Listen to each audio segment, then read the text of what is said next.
Bases dropped on Thursday Thoughts here on SDH. John here, you there. John's voice is someplace else. And this is what happens when you're out in public and you do a lot of talking. So this is where we are this morning.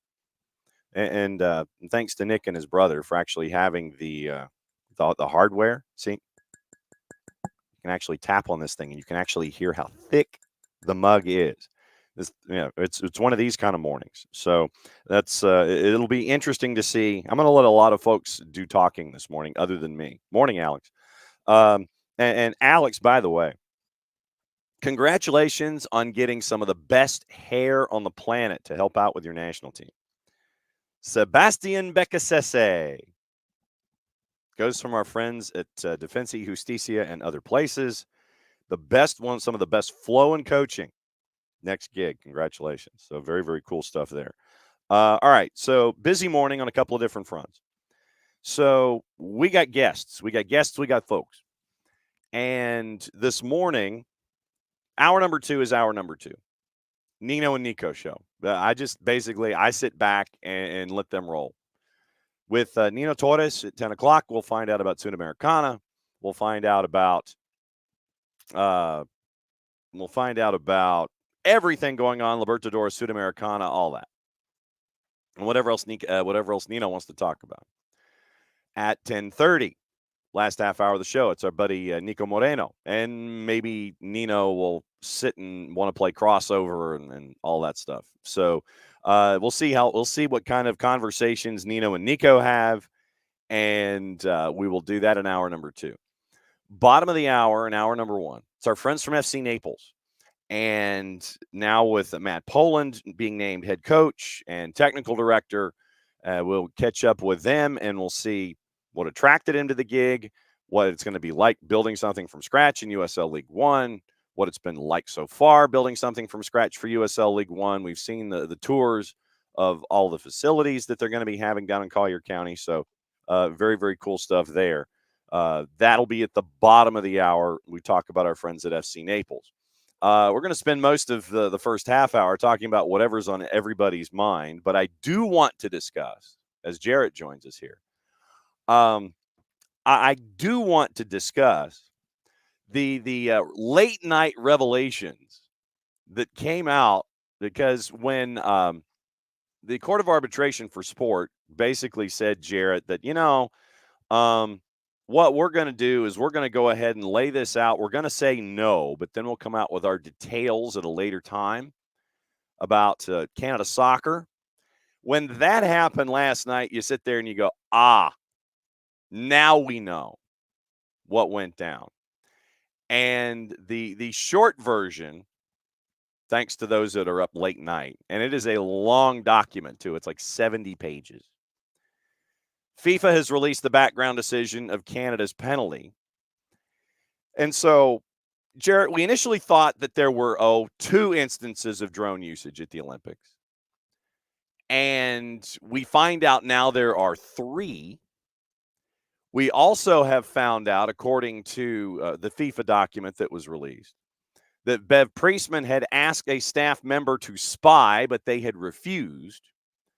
And then there's the series of emails that we discussed about the back and forth with Canada, the Canada women's team, and going to HR representatives, that kind of stuff. The chairperson for CAS and the committee was convinced that this 6-point penalty would prevent further spying attempts. This is me holding my breath on that. But that's where we are when that came out late last night from our friends at FIFA, as they sent a rather large, it's a 26-page document. So I guess I was looking at it in 1/3 the space at 300%. So 26-page document.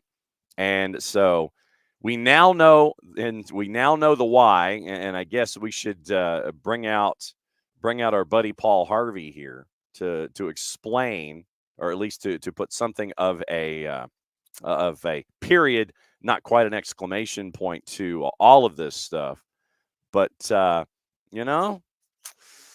Now you know the rest of the story. There you go. Yeah. So what do you think, Jared? I think that FIFA is kind of like that parent that is, or in this case, CAS is kind of like that parent of, don't ask why. You don't want 70 pages of why. Um, We'll give you this 20. is well to cross the streams here a bit. This is a similar situation to kind of like the whole Jill Ellis suing her former employee thing. Yeah, we got into Um, that yesterday too. Yeah. well, the reason I say that, and what I mean by that, is both of them are going to get into some discovery phases that might not everybody might not want to get into. No. Um, like with the Canada thing, now you get the 70-page like layout of everything, um, and you get more detail on what exactly happened. And I think that's why so many people in Canada were being very careful with their words. John Herdman, 1A. Well, no, he's John Herdman. Had, said, I don't believe we did anything during World Cup During or World, yeah, during World Cup or I forget what his other one. Oh, Olympics. yeah. Never said anything about qualifying. Never said anything about CONCACAF No, stuff. it was well parsed. But it's a bold statement knowing that Jeff Priestman just got popped for drone usage 3 times in this games alone. Yeah. And by all accounts, he's the one that installed the program in the first place. She just kind of was like, that's clever. Let's keep doing that. Mm-hmm. It does make me feel better that that somebody said no, because then it doesn't make me feel like it was necessarily as toxic where people felt like they absolutely couldn't say no. Maybe some people did, maybe some people didn't. Um, but yeah, again, you start getting into discovery phases. You start getting into the detailed whys or why nots, and you get stuff like this, and then it can get messy. In the same way that like I still am fascinated that Jill Ellis is suing the former employee out there on the West Coast Mm-hmm. because like that the employee dropped the whole tweet thread. Um, Yep. We went through that as well. Yeah. but that that sleeping dog had done live, John. Yes. Like, that's 3 weeks ago, man. That's an eternity ago in this news cycle, a 24-second news cycle where, our brains are constantly overloaded with everything that's constantly happening, and sometimes we choose that directly. The way we interact with things on social media, Mm-hmm. like that sleeping dog had done live. Like Yes. it was done. Yes. She's dredging it back up. You better have a damn good reason. You better have like hard evidence that employee lied and manipulated every single detail to drag this to the You want courts. your discovery phase, Because young lady? that's the thing is like you're going to get a discovery phase out of this. If this is your attempt to like intimidate and strong arm them into rolling everything back, it's probably not going to work and probably not worth the time because everyone had moved on. In the general consensus, yes, there's going to be U.S. women's soccer people who haven't moved on, and rightfully so. But most people have moved on because their brains are already overloaded with everything else that is happening in the world. Mm-hmm. Um, I am just kind of surprised that she chose to do that. But yeah, Yes. Canada gets their answer here, but it's kind of like you'll get an answer. I don't like it, but you'll get it. Yep. Um, yeah. Yeah. Rick Westhead, in his analysis and adding of input, the analyst wrote in the FIFA document as it was released. As discussed yesterday in terms of the spying conversation, I came off the meeting with the clarity you understood my reasons for me being unwilling to do this moving forward. Morally, my own reputation within the analysis field, potentially being unable to fulfill my role on a match day moving forward. I'll have a discussion with Joey Lombardi, who was the analyst that got popped in this investigation, and reach out to the wider tech team with regards to how we could potentially look for other solutions. But just wanted to confirm you will not be asking me to fulfill the role of spying in the upcoming and future camps. And then that was when It's very Priestman. funny how openly they talk about all of it too. Yeah. And then that's when Bev Priestman sends the email to the external human resources consultant seeking your advice and input here regarding this formal email on spying. It's something the analyst has always done. And I know there is a whole operation on the men's side with regards to it. Wrote a different Canada Soccer employee had recently worked with her staff, and he was outstanding in this area. Ask the analysts to propose an alternative solution. As for scouting, it can be the difference between winning and losing, and all top 10 teams do it. And then Canada Soccer provided the analysts and Priestman's emails to FIFA. Federation wrote in the document it believes the spying program began with John Herdman, who coached the women's team from 2011 to 18, men's team from 18 to 23, now coaches at Toronto FC. So Canada Soccer wrote to FIFA July 27. We suspect that the practice of using a drone stems back to John Herdman when he was the head coach of the women's national team, according to the FIFA document. In other words, this was a practice started by one person, John Herdman, and continued by Bev Priestman. It was not facilitated by the Federation. New Canada Soccer Administration is supporting a full independent investigation of this issue and has already taken steps to ensure that this scouting tactic does not happen again. COC wrote in a statement it wasn't fair to the women's team players. They won yesterday. They advanced out of the group despite all of this stuff going on around them. And I hate to break it to the COC in all of this. But the issue here, look, it's not fair to the players. Yeah.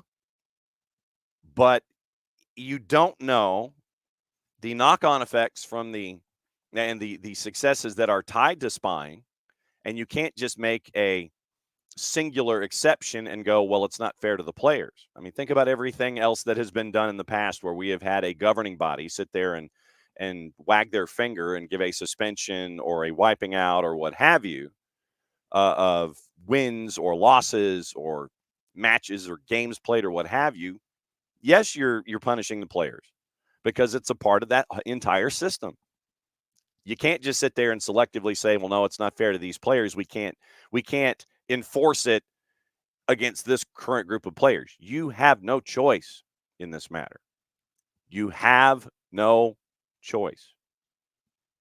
In for a penny, in for a pound. You have to enforce it against the whole thing across the board. That is simply, you have no choice in the matter. You can't have selective enforcement of something. And that's why you end up with a 6-point penalty. And at the very least, I would have understood if it was a 3-point penalty, considering that the evidence was against the studying against the New Zealand match. But you decided a 6-point penalty, and you got out of group. Now the rest is up to you. And the rest is up to Canada Soccer to determine where they want to go from here. And Bev Priestman, she's not going to be coaching for a year. Coach Mander not coaching for a year. Lombardi not doing anything for a year. The next domino in all of this, Jared, is John Herdman, who all of a sudden... In theory, yes, but you're also, that's Toronto's decision. Yeah. Toronto is going to make their decision. Who also finally decided yesterday not to say something. He was asked about the decision yesterday and basically did the press conference equivalent of lawyering up. Yeah, honestly, it's what he should have done in the first place. Yes. If he didn't say anything in the first place, his lawyer should have been beating their head against the wall. Mm-hmm. It's like, why, sir, did you open your mouth? Why, sir, did you? It's like yesterday he did. The note. He's not going to comment on it. Yeah, a little late for that, bud. You already gave this incredibly qualified statement last time. Mm-hmm. Yeah, so you're a little late there, dude. From the beginning, it should have been what you said yesterday. But then with your tap danceable quotes that you had in this, that was oh boy, it should have been something that you said from the absolute beginning, but you didn't. So instead, from the absolute beginning, Herdman, in my time as head coach at Olympic Games or World Cups, we've never been involved in any of those activities. That was Rich, I see that. We will get to that in just a minute. Yes. I have thoughts. Yes. They're not bad ones about your boy. Or your team. I just have yes. So at the MD-1 getting ready for Red Bull, John Herdman says, in my time as head coach at Olympic Games or World Cups, we've never been involved in any of those activities. That was back on the 26th. And then that was when folks got hot and reached out to Rick Westhead. Source told Westhead 17 players were in a room. They attended a briefing, watched as Herdman played video of the Honduran team closed practice. You would draw that match on September 2. Herdman explained to the Honduran team favored a 4-4-2 with either a medium or a high press, and that simplicity was the key to Canada being successful in the important game, according to the source talking to Westhead. Herdman emphasized turning the Honduran team around in the first 15 minutes. Herdman said, according to the source, TSN has corroborated the source's account of the meeting. So John Herdman said that on July 26th. Yesterday, he finally decides to lawyer up. So between July 26th and yesterday, the 31st, John Herdman finally got smart in a legal sense. The next domino will be John Herdman and what, if anything, happens to John Herdman. Does Toronto FC look at this evidence that is being presented here? Do they look at the FIFA report and go, do we want this kind of individual as a part of our program? Or do they parse it and go, well, that happened when he was with the national team. He's now part of Toronto FC. We have not seen that kind of behavior in this individual since he's been a part of our program, and we're going to monitor things closely. I'm trying to figure out what the soundbite would be from the front office, or the statement from the front office. I'm sure they'll do their own internal investigation too. So there's always that. Yes, so they've got their own tires to kick. So that's where we are. I know that Rich, doing a public service this morning from the Daily Record, Daniel Gazdag named on a 3-man Celtic transfer watch list as Star Rogers raves about Star to sign long-term deal. Okay, so that's too many stars. It's Rogers raves about. Okay, because there's their headlines are never fun. Yeah, the Daily Record is missing punctuation in a headline. So engage on Daniel Gazdag, sir. It feels like the kind of player who would have fit great with Ange, not as much with Brendan Rodgers. So I'm just curious about it. I think Gazdag would be great in Scotland. It just feels like he would fit better with the Ange's team. It just feels like a weird search, but hey, man, I'm sure they wouldn't say no to more money. Yeah. Silly, I mean. Yes. No. Yeah. And then they'll, Rich. So if Philly was to get more money, if they got money for Gazdag, morning on, what would they spend it on? Let us know. What would they spend it on if they got money for Daniel Gazdag? What would they spend it on? Our friends from FC Naples coming in about 5 minutes to talk about their new life in USL League One with Matt Poland now in charge as both technical director and head coach. We'll find out what's going on with FC Naples. But yeah, the biggest thing yesterday was the tail end of the group stage and Marta going out on a red card. Marta goes out on a red card for a high boot, and we now know the layout for the elimination stage when it comes to soccer and the Olympics. Bart's going to join us, by the way. Bart's going to join us tomorrow morning batting leadoff on a Friday. And I think that he will be, he'll be watching men's quarters and yelling at the same time that we'll be discussing what's going on in the men's quarters. Women's quarters, U.S.-Japan, 9 o'clock Saturday morning. Spain and Colombia is at 11. Canada, Germany is at 1. France and Brazil is at 3. So, Marta with her red card, she could have possibly played her last match if Brazil doesn't get through France on Saturday afternoon. That's your quarterfinals on the women's side. When you look at the men's side, and you're looking at your brackets there as we scan through. So tomorrow morning, while Bart is batting leadoff, The U23s on the men's side, they are going to make sure that they're going to be batting bright and early, absolutely bright and early. So it's going to be fun. So Morocco and the U.S. at 9 o'clock on Friday morning. Bart's going to be in an environment where it's going to be loud. There might be cussing, but there will be cheering. So Bart's going to be joining us. That's never stopped that. Yeah, to bat leadoff. So Rich says continuing renovation of VIP areas. It won't go anywhere near a roster build. And that's why I was asking, because I wanted kind of what we assumed. Yeah, it's like, what part of infrastructure will it go toward, as opposed to actually the investment inside players and getting other players. So that was why I wanted to ask about what the future could be. So tomorrow, Morocco and the U.S. at 9. Morocco is a plus 120, by the way.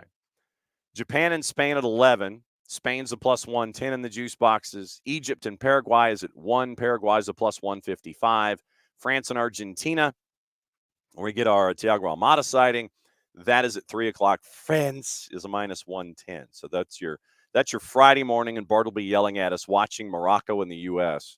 while looking at everything else. And we'll talk women's, we'll talk men's, we'll talk Vegas, we'll talk everything with Bart and all of that there. Abby, morning, everyone. Happy first day of school to whom it pertains.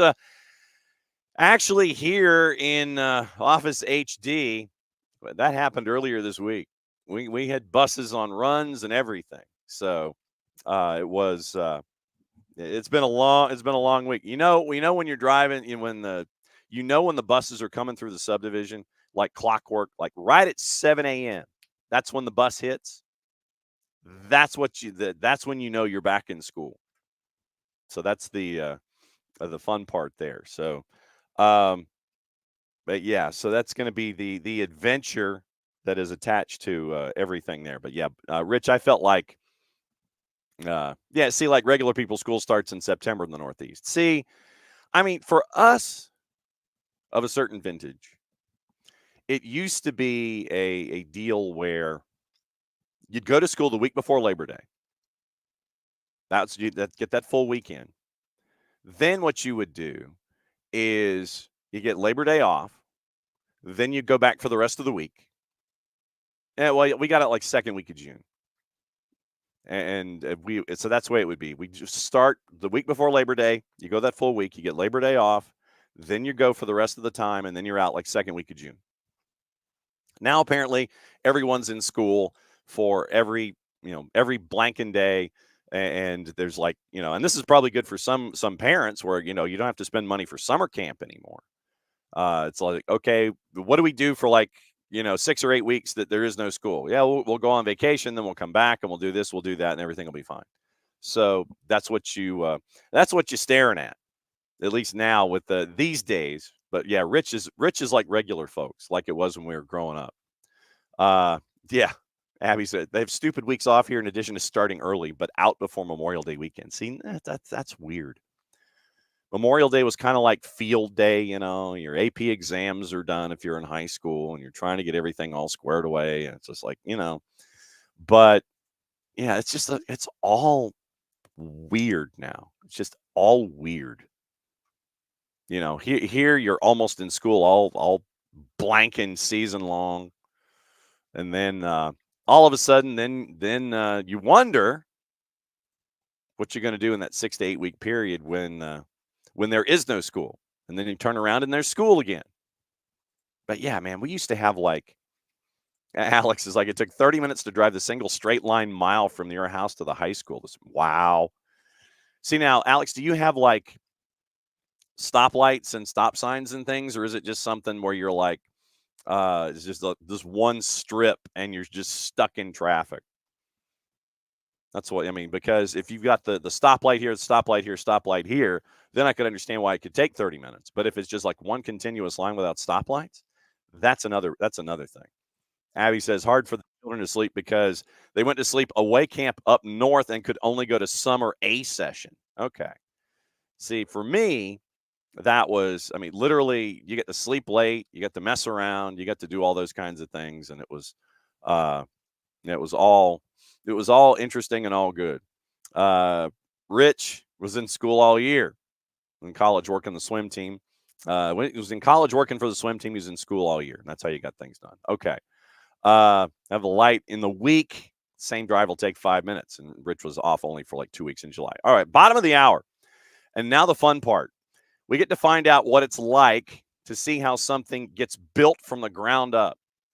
And for this, we get to go to Naples. And we get to find out what life is like for the new head coach, technical director, grand exalted on-field poobah for FC Naples in USL League One. Matt Poland hanging out with us. Matt, welcome to the morning show. Hey, how's it going? All right. First off, congratulations. Let me get Bob Moreno in here and Matt. And I didn't know if it was going to be a party line, but I love the fact that you both are in here this morning so we can get both ideas. So, Matt, welcome. Bob, welcome. Welcome to the morning show, guys. Thank you, John. Great to see you. Great to have you. And it's been a while that we've been chasing this down, but we've been seeing what's been going on there at FC Naples and getting ready for USL League One. So, Matt, let me ask you this to start things off. What was it like when Bob came knocking on your door? Hey, we want you to be a part of this and we want you to help build this from scratch. What were those first conversations like where he's like, Matt, what were those conversations like and what tempted you to sign up for the gig? Yeah, so I'm kind of been living here for the last 13 years. My wife and I live just 25 minutes south of the stadium. And since the stadium was created, the conversation we always had was how perfect for a professional team. We need a professional team. We need a professional team. So when FC Naples was announced, I got in contact with Bob and we started having conversations. And as I say, the conversations got longer and the time between them got shorter. And it was a very organic process, very conversationalist in different things and sharing ideas and philosophies. And when the job offer finally came, I was just ecstatic. I mean, what a privilege and a dream to get to be the first head coach in essentially my backyard and play a big role in creating a culture of the first professional team in this area. So then let me ask you, Bob, what was it that attracted you to Matt? When you sit there and you look at the checklist of the Matt Poland checklist, it's like, okay, this, and this. What attracted you to Matt and to have you think and the rest of the hierarchy think that, yes, Matt is our guy to help us in this stage? Yeah, great question, John. So we received a lot of inbound interest from all over the world I'm not surprised. for this position. Who doesn't want to live in Naples, right?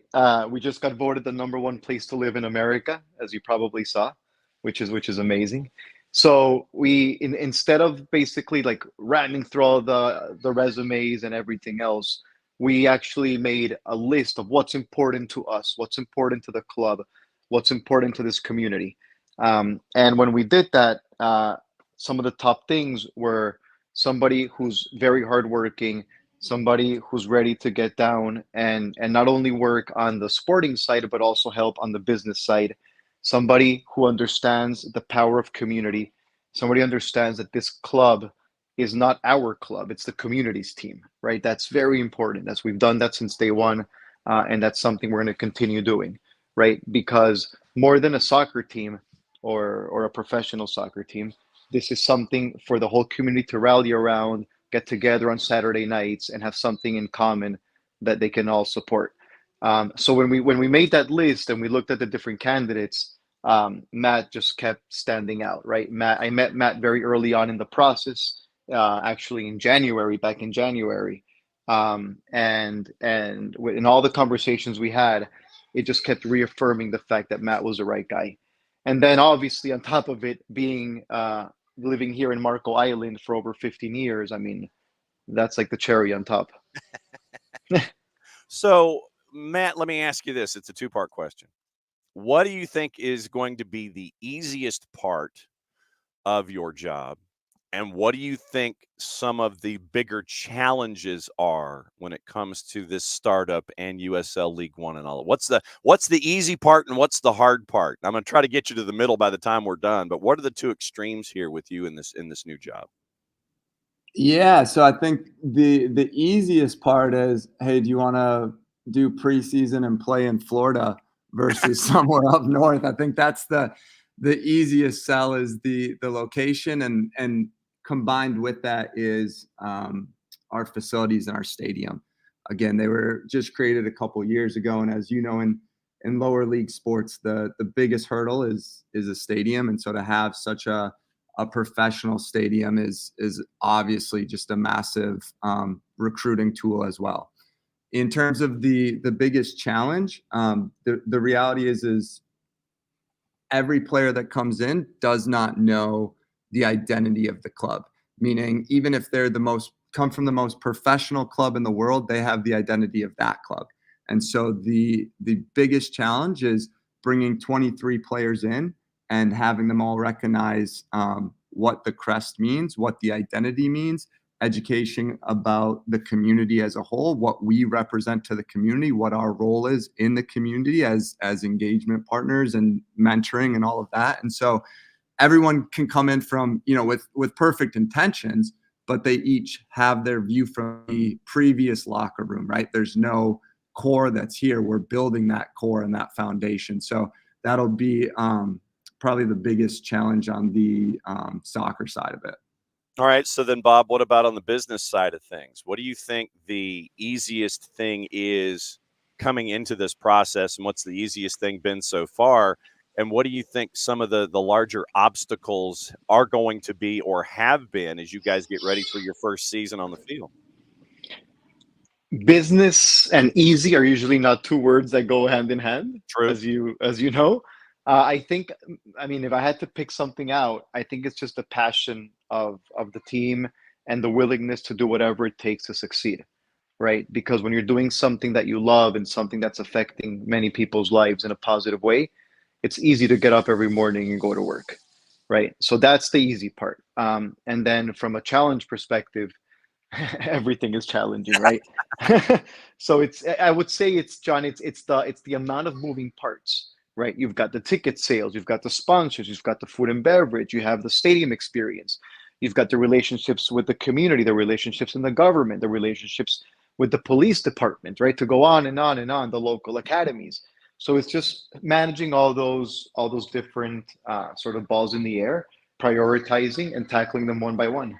And make sure that they're not chainsaws that you have to juggle on a daily basis. Yes, correct. As long as it's just balls that you're juggling in the air. Matt, I know that you're looking for a specific kind of individual to represent FC Naples, what it stands for, what the crest means, what it means in the community, all these kinds of things. So let me ask it this way. I assume you have either unlimited international minutes on your phone or you've got one heck of a WhatsApp group that's going on when it comes to bringing in players to recruit. But what kind of individual are you specifically looking for to represent FC Naples the right way on and off the field? What should an expectation be for a player / their representative or representatives when they dial you up and go, yeah, we'd like to be a part of this? What kind of expectations do you have when it comes to those individuals that you're like, yep, okay, you need to be a part of this. You need to be a part of this build. I want you to be a part of this on the field and off. Yeah, I will say the phone has been buzzing a lot. As a truthful statement.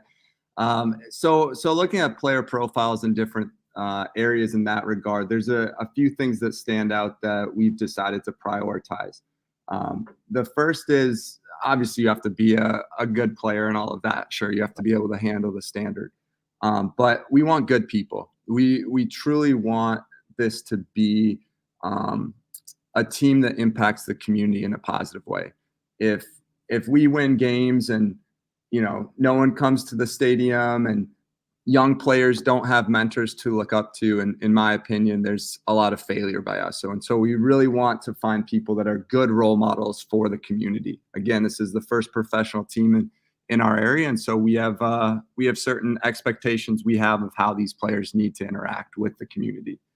The other thing is we don't want people to see this as just a final destination. We want young players that are hungry, that want to learn, that want to grow, and want to continue the pathway of professional soccer to dream even bigger than just FC Naples.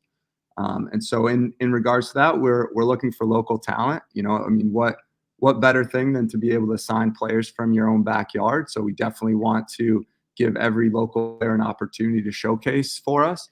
But you know, I've coached over in Europe. The ownership group has a lot of connections in South America. So as you said, we're looking international. We're looking at college ranks. We're looking at, you know, anywhere soccer's played. We're looking at players from those areas. In terms of style, we want to be exciting, right? We're at the end of the day, we're in the entertainment business, and so we want to play on the front foot. We want the game to open up at times, have some great counter-attacking, drama-filled moments. And we want to always make sure that we're taking the game to the opponent and not just, you know, parking the bus and trying to win 1-0 for every match. So, Bob, why USL League One? What set them apart? Because in today's alphabet soup of leagues and financial investments and all of the stuff that we're saturated with, it could have been any league in any division in a part of the pyramid. What set USL League One apart for you and for everyone that is investing in this idea that is FC Naples? We love the fact that League One is focused on the smaller markets, right? Those markets that don't have maybe professional teams or maybe don't have a lot of professional teams. So that was really good for us. We love the USL pathway, right? The fact that there's so many members of academies around the country as part of the USL, and part of what we're doing is obviously supporting the youth. We also really like the way that the USL sort of is organized and the way that the player transfers work and the potential of developing players, and like Matt said, and moving them on to bigger and better things. I mean, Matt, all you have to do really is look at the recent example of a player like Niko up at South Georgia Tormenta. Exactly. Who has moved on to Burton Albion. And so now you have folks in Statesboro, Georgia, who are now following the Brewers in the English pyramid. When you look at all of the material here for USL League One, for those that don't know the footprint, for those that don't know what soccer means there in that part of the world, how would you break down how it's a part of the fabric of everything that goes on there in Naples and surrounding areas? Yeah, that's a great question. You know, I think when you're bringing soccer into a new community, a professional soccer into a new community, there's just a lot of education in a lot of different ways, right? From the creation of a supporters group, and maybe some people are new to what does that mean to be in a supporters group, to what it looks like coming to a game day experience, to what the professional team can offer to the local academies and all different areas. It's a lot of education, and I think the most enjoyable part of the process is building it in the way that you know, we would like to see it best help the community, right? We have a blank canvas, just like on the player side. We have this blank canvas of how we can build it, and we can look at previous clubs and how they've done things and take away some of the positives, maybe learn from some of the mistakes to make this club the best possible team in this area. So when it comes to Bob, when it comes to the new season coming up and your first season in USL League One, I know a lot of folks will sit there and say, well, yeah, it's over there. It's, you know, it's down the road. We'll get there and everything. You're looking at a date. But I know that those of you in the administration there at FC Naples, you're sitting there going, well, yeah, that might be true, but it's really not. It literally is just around the corner. Correct. When it comes to the to-do list, and this is a question that I like to ask of front office folks and owners and GMs and things, and I'll ask Matt this same question from the player perspective and the GM perspective after you give me the administrative side of things. I know that you always have a to-do list. And I mean, it could be on a, it could be on a legal pad in your office, tucked in a drawer someplace. Could be on a document that you have on your phone that you sit there and you pull out your stylus and you go, oh, I've got an idea. And you write it down. You put the stylus back in your phone and the document goes back and it stays there. It could be on one of those big dry erase boards that's like, the big white dry erase board in an office that's like 8 feet wide and 4 feet tall. It's got a lot of lines in and around it and everything. Where is this to-do list for you on the administrative side at FC Naples? And what do you think the next thing that you can cross off of that list is, knowing that you're starting sooner rather than later? Yeah, so I definitely agree with you that March is right around the corner, right? It's definitely not far away. The fall just tends to go by really quickly, right? Kids go back to school. There's a lot of holidays, so yeah, the fall goes by very quickly. How about all of the above, right? The eraser board, the notepad, the reminders app on my iPhone, right? They're everywhere, the to-do lists. But I think as a leader, and something I've learned from mentors in my career, is making sure you keep the top 3, 4, 5 priorities really top of mind, right? Because you can really get boiled down in the minutia if you're not careful, and then lose track and lose sight of what really are the key things, right? And for us, right, if we're taking away the sporting side, because that's obviously going to be handled by Matt, um, it's selling out the stadium, it's getting the sponsors, and it's creating a magnificent game day experience for the community, right? Those are the 3 things we need to do, and everything we do as a front office and as a team needs to support one of those 3 things. Matt, where is your to-do list? Running through my mind all day on my computer, on my phone, in my dreams. I don't know, you name it. Yeah, no, it's in terms of the sporting side, it's some of it's a little bit different, right? Players right now, a lot of players that we're looking at are currently under contract. Their clubs may still not have decided if their option's being picked up or not. And some of them are still in college and waiting to see, will the MLS team come calling, or will they be passed out off of that? And, so it's doing a lot, but kind of having to understand there's a level of patience to it, right? You can't, good or bad, you can't go out and sign your whole roster today. And so it's, about building those relationships with agents, having communications about potential players, kind of that we're interested in them. Are they interested in us? And slowly just building those relationships so that when it gets into that fall, winter time, we are able to execute on contracts and build it. But yeah, it's definitely a fun challenge because truly right now any player is open and available. And again, as I said, there's a lot of players that I think just location wise want to come down and play, and I think that's a massive benefit in that process. Matt Paul and Bob Moreno dropping by, hanging out with us to give the lowdown on FC Naples as they get ready for their first season in USL League One. Bob, when you've got a question about anything that comes with ownership and administration and trying to get something off from the ground up, who do you have on your speed dial to answer a question that will pick up?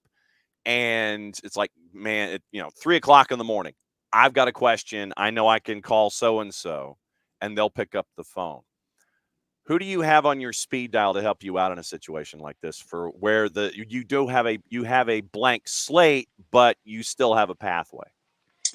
Yeah, and I think the first person is my wife, right? I think it starts at home. Wise choice, sir. Right?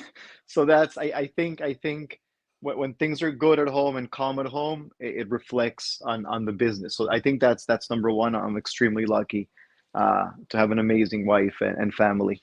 The other 2 people that sort of come to mind are 2 of our advisors. The first one is a gentleman called Nick Simaka, who's on our advisory board. He owns a minor league baseball team in Joliet, Illinois. He's on the board of a couple of soccer teams in Europe, one in England, one in Germany. So he's a really good resource. He's an ex-McKinsey partner, right? So it's just a fantastic resource. And then a very close friend of mine, Alberto Perlman, who's the CEO and co-founder of Zumba Fitness, the largest fitness company in the world, right? So, as you might know, John, I was there for 16 years of my life as the chief financial officer there, and a partner at the company. So Alberto is just an incredibly creative person, incredibly good-hearted, and really he's credited, along with obviously the whole team at Zumba, but he's leading the team with creating the world's largest community and the world's largest fitness company, with over 15 million people taking a Zumba class every week, right? So that's those are just two plus my wife of the resources I have. And I also have an amazing business partners, right? My business partners, Daniel, Mark, and Sasha, are just fantastic individuals, all with different skill sets. Yeah, we at our company we have open communication, transparency, and honesty, right? Those are values that we hold dearly.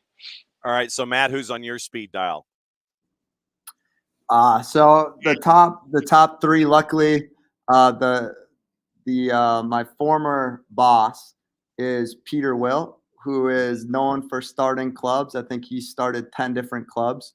So his experience I've definitely leaned on, just because he's done it at all different levels across the Midwest, of from amateur all the way to the MLS. And inside of that, the head coach, the first head coach at Chicago House, where I previously was, is CJ Brown. And his experience starting a club, and obviously his 25 years of experience in the MLS as a player and coach is something I've leaned on. And the other big resource I've used is a guy named Nate Miller. He was the first coach at Lansing, and he's now an assistant coach at RSL in the MLS. And to have numbers like that on speed dial that have been through it and have the understanding and perspective of the challenges, and again, some of the positives and negative decisions in the past that have led to success and failures is very, very beneficial.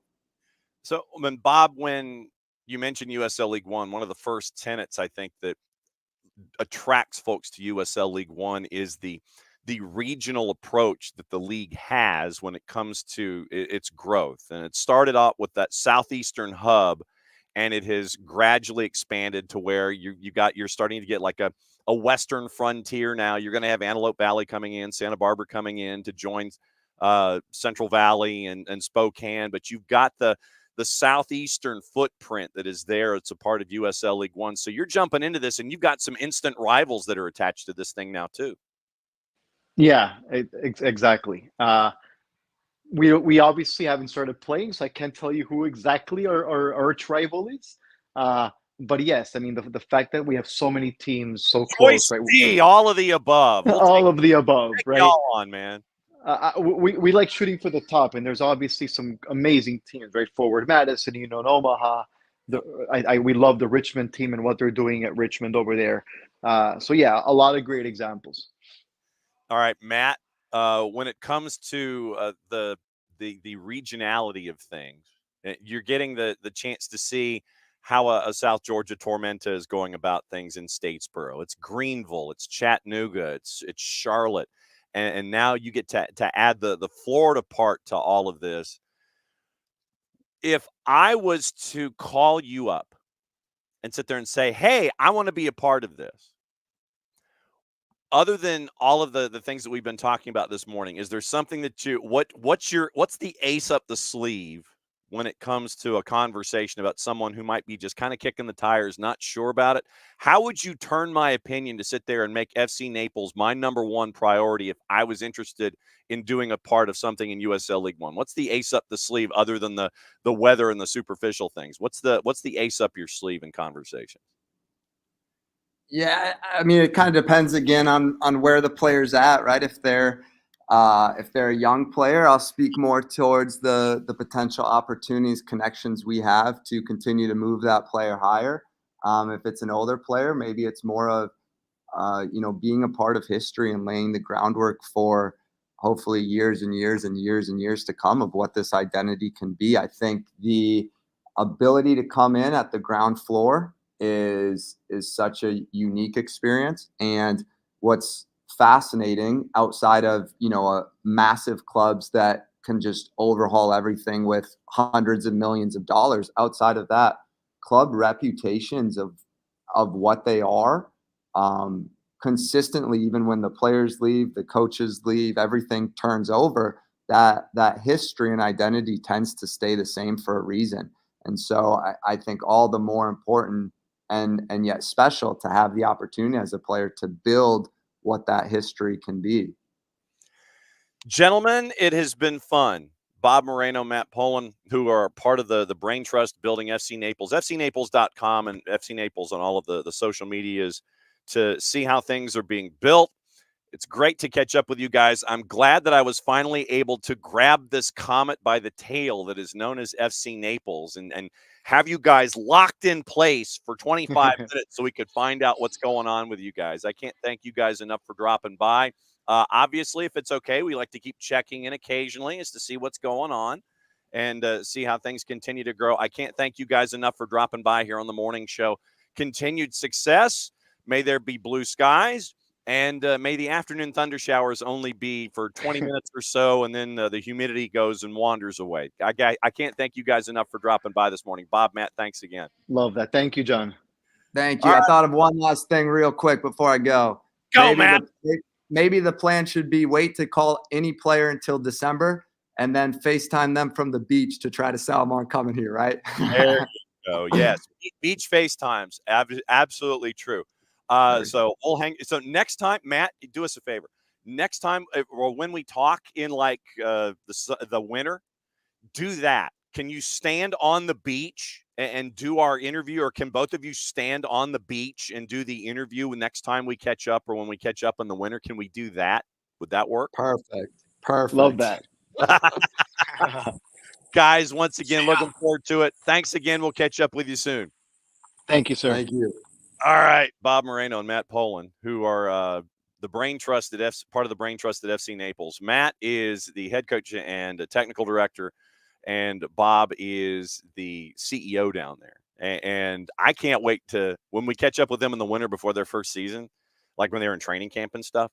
I want to have that visual of the water behind them as they do the interview. Obviously, we'd have to invest in some windscreens for them, or at least they turn their computers or their devices a certain way, so everything would be locked in place. But no, thanks to I've been trying to get that interview for a while.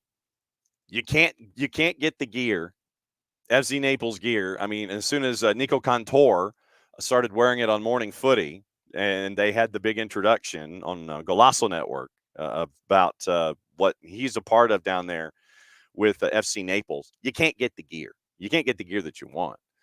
So it is a tall order to take something from scratch and continue to build it. They're doing that right now, and I can't thank them for both hanging out for as long as they did to answer our questions. But it's really cool to see how the footprint in the Southeast and in the state of Florida. Is Florida technically Southeast, or is it different? How it continues to grow when it comes to the sport of soccer and in USL League One. Because when you look at USL League One now, you look at how things are going to be for them next year. They're getting that Western hub squared away. And so you now have in the Eastern footprint, Charlotte, Chattanooga, Greenville, Knoxville, Lexington, Richmond, if you want to call them the Southeast, Statesboro, and then you've got FC Naples coming in as a part of this. They're adding 6 clubs. They're adding 6 clubs in the future very, very quickly in USL League One. They're adding Antelope Valley, AV Alta, and we need to catch up with them and see how things are. But AV Alta, the Antelope Valley franchise, the Santa Barbara franchise, Central Valley is there. So you've got that triangle of rivals in USL League One. You've got FC Naples coming online. You've got Portland Hearts of Pine. By the way, you want to talk about not being able to get gear? Portland Hearts of Pine is a great look in Portland, Maine.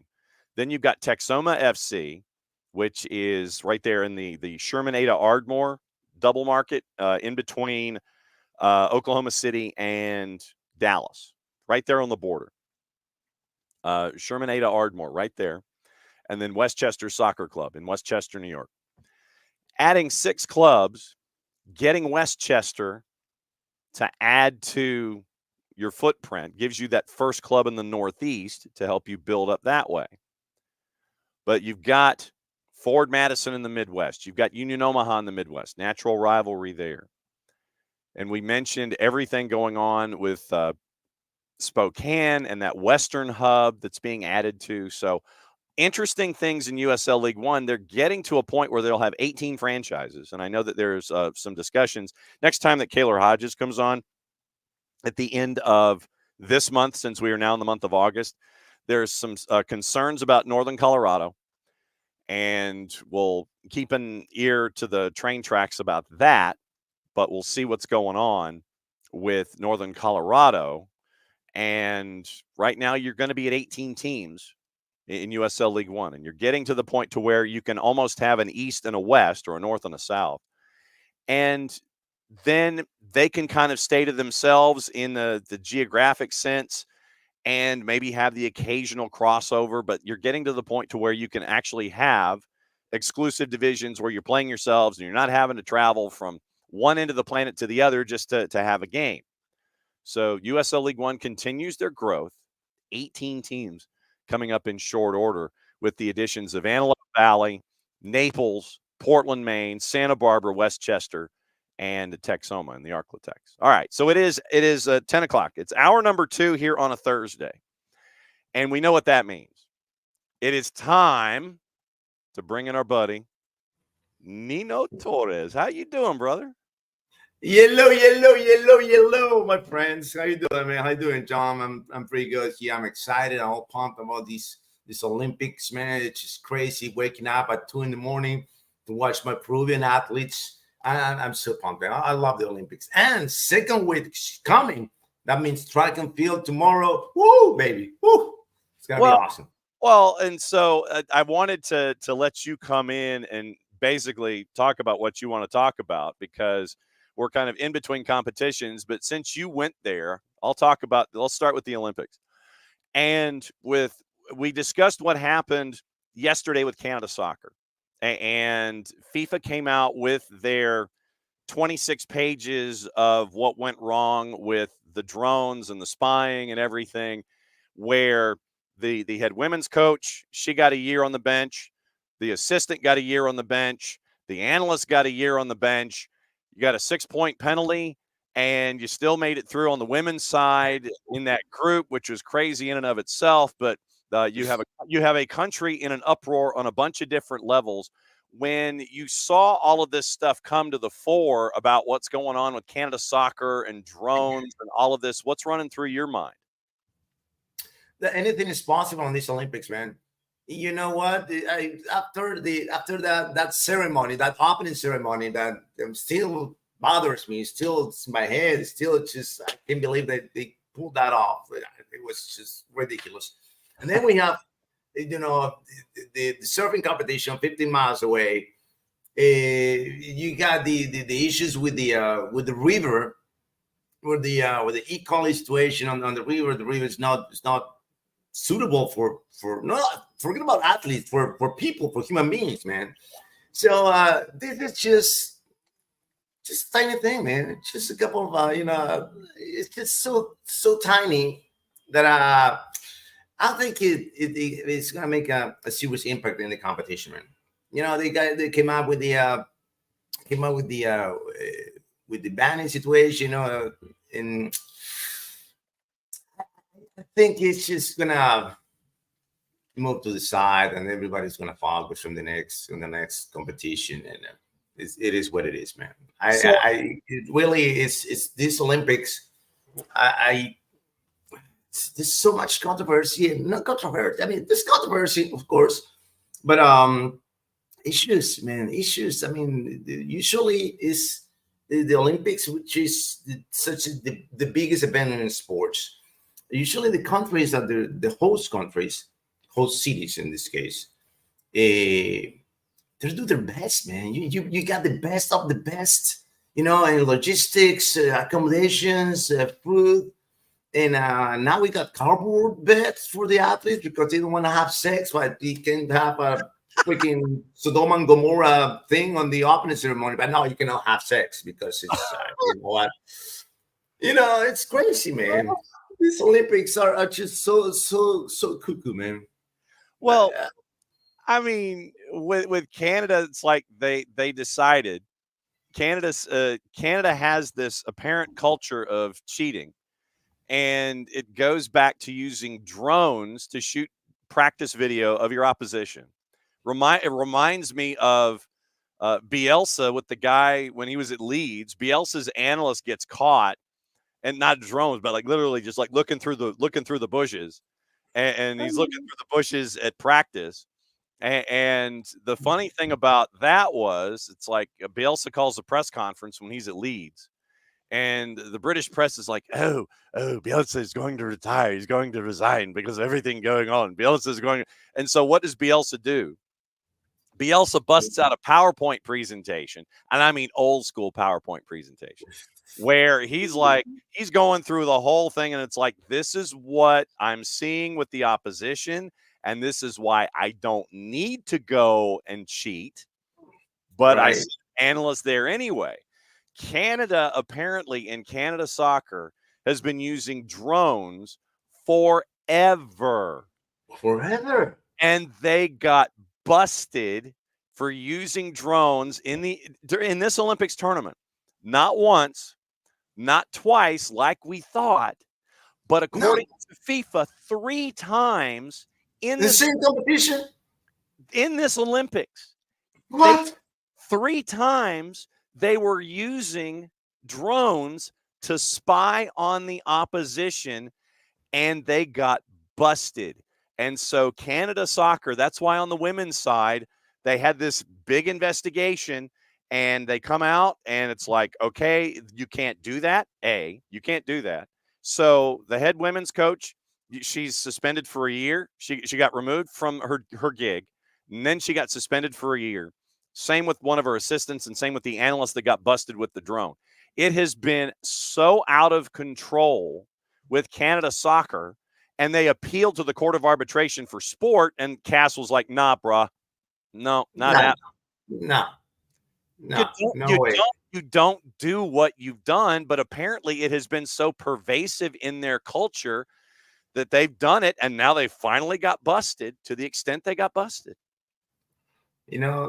I'm not just gonna make you a joke, but just do it, and it's harmless. Unless Judge Judy is in the Court of Arbitrations, Canada has no chance.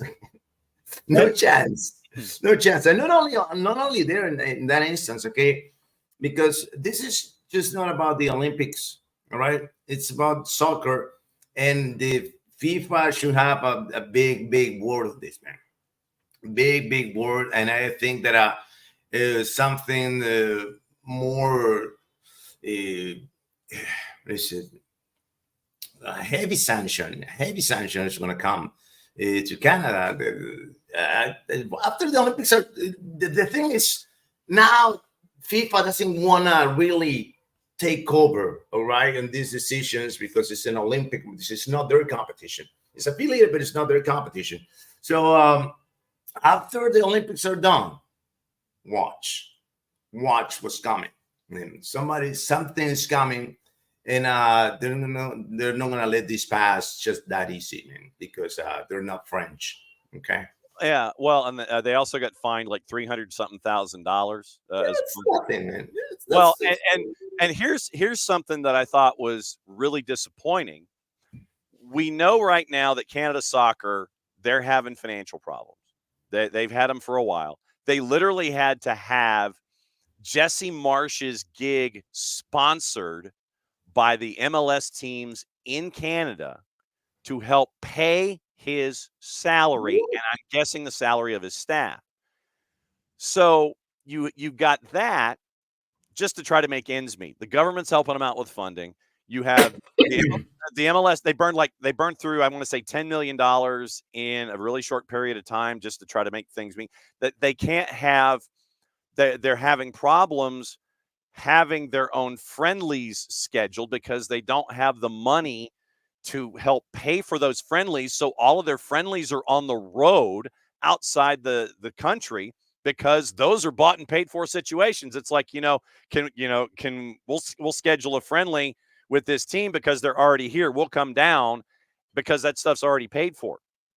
Canada, the Canadian government basically told Canada Soccer, we're going to pull funding from you because of what's going on with your program.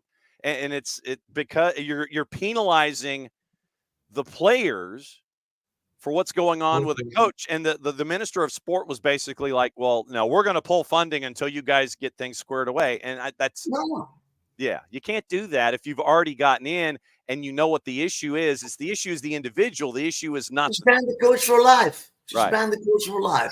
Go coach, I don't know, badminton. Yeah, all right.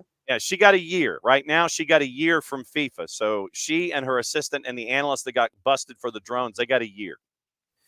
Yeah, but the sanctions that are coming to Canada's federation are going to go to the federation, not just to the individual. But wow, taking the funding out of the Jesus Lord, this is like a third world situation, man. Not even Peru happens that, man. Not even here, man. It's just crazy, man. Wow. Mm-hmm. What are they thinking? What would happen? Does the Peruvian government help out Peru soccer, or does the Peruvian? No, it's independent. Okay, so the infrastructure is in place, so the Peruvian national team can function on its own financially. Everything's cool in that regard. Yes, absolutely. The Peruvian government doesn't have not putting any penny on the Peruvian Soccer Federation, but on the Jesus, man, that's another thing. In Peru is crazy because the money is there. Because there is money, big money, right? All the federations, they're part of the Olympic Committee here in Peru. So every year there's some funding going to the sports, to each sport, right? That 4 million for you, 2 million for you, 4 million for you, and it's just the corruption is so big, man. It's just so big. You have no idea, right? Like just to give you an idea, right? More discussed that I was talking to these people from these federations, basketball federation. By the way, we're banned from. We don't have a soccer, being a basketball team. We don't have a basketball federation associated to FIBA because FIBA suspended us because there were two groups. No, I am this Peruvian Soccer Basketball Federation. No, I am. So, and FIFA was like, this can be only one. So you guys figured it out. But in the meantime, you have no participation in international basketball. So we don't. It's that bad. So I forgot what it was. What sport was? I think it was boxing. Boxing. It was boxing. So it was 4 million. The 4 million soles, which is 1.5 mil in US dollars for the year. They organize in tournaments, and every tournament costs about like $20,000. And they said, no, we don't have money. We only have money for one tournament. Only $20,000. What about the other 1.5 million, man? Oh no, it's not there. Here's 20 grand. Where's the other 1.5 million? I don't know.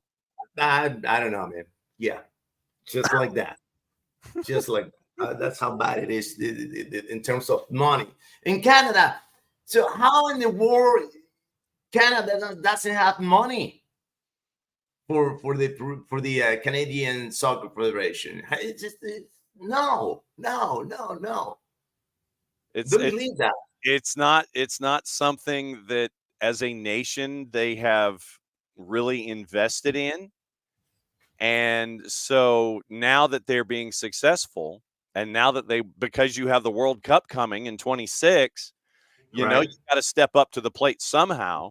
And so what they did is they basically turned it into a tenured professorship, as our buddy Bart Keeler from the Soccer for US pod calls it. It is a tenured professorship. Literally, it is a sponsored gig that Jesse Marsh. There is an actual long title. I got to see if let me see if I can find out what the actual title is. But yeah, it is a sponsored gig. Jesse Marsh official title. So it's because it's more than just like, he's the head coach of the federation kind of thing. No. Jesse Marsh. Why is Jesse Marsh's job with Canada sponsored by the MLS? Because they don't have the money.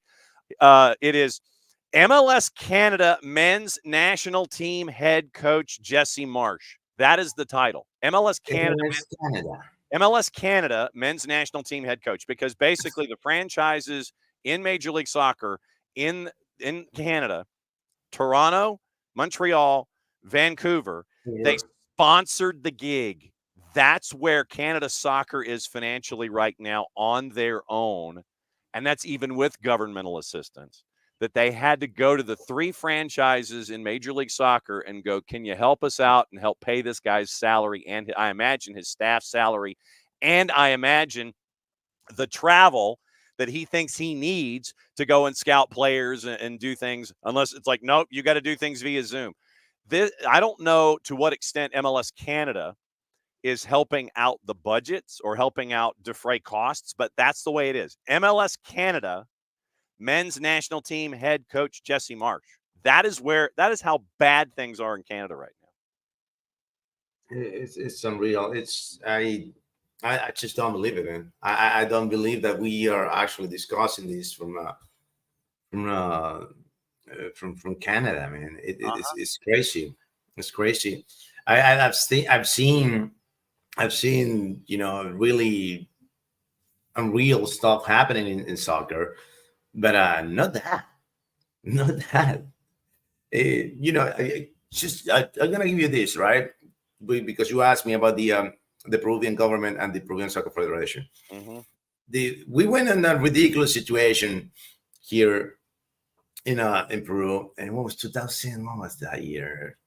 03 or 04, I think it was. All right, there was this Brazilian head coach hired by the Peruvian Soccer Federation, and the results were bad, right? We did not win a single game on those qualifiers. 2000, for Germany, for Germany 2006. Of course, we didn't qualify. In the parliament, right, the Congress, call out the head coach to ask him about his finances and what are you getting this money? How are you getting this money? And he went there, right? The coach went there and was like, all right, guys, I came here because I'm working in this country. I respect your country, but that's none of your business. This is a private contract. This is a private contract. I can do with my money whatever I want. So it was a freak show, and he handled it so cool. He was respectful, and but the guys with the congressmen were asking if they were. It was crazy. It was crazy, and that's probably one of the most bizarre things that I've seen in terms of Peruvian federations and governments, but not getting enough money to pay your coach. Mm-hmm. You got to get it sponsored. It's like having your grocery store sponsor your meals and stuff like that. That's where you are. Have you been watching the Olympic men's and women's tournaments? Have you been watching what's going on the field at the Olympic tournament? I watch a little bit, man. A little bit, to be honest. I couldn't, because it's 2 a.m. It's kind of complicated. Unless it's not my team, I won't wake up. So I'll watch the couple of games from Argentina. I know they're playing France. but I haven't really following the soccer Olympics. I don't know why, man. It's. But if it's at 2:00 in the morning, you're not going to watch it. That's why you're not. Yeah. But I want to watch. I want to wake up tomorrow. Yes, tomorrow at 3 a.m. because all right, I'm gonna give you this you need to follow these categories, right? All right. Women's high jump, Okay. women's high jump, and then I want to watch the women's beach volleyball Okay. and track and field. Track and field. Give me Sharika Jackson. Give me all those guys. That's gonna be. It's gonna be so hot. Those races, man. 100 meters, 200 meters, relays. I'm all about speed, all about sprinters. But to share it with you guys, if you don't know, because you don't know, my dad was an athlete, a national Oh. or a national team. He got his bronze medal from the South American games back in '66. Really? Relay 400 for relay 100 meters in that one. Okay. So it's all about speed. Sprinters are it's awesome, man. And this is my prediction. All right, save this prediction, guys. No athlete on the 100 meters is gonna break down the 9.7. Oh. I think nobody's gonna run out below 9.7. Nobody. Well, you saw the track. The track is purple, I think, and it's been made of like special. It's got a special formula that's been made to it, and the folks that created the track are like, "Yeah, man, this is 0.2 faster than it has been in the past." So the dudes that built this track and created it, they're thinking that they might get some records out there. Oh, really?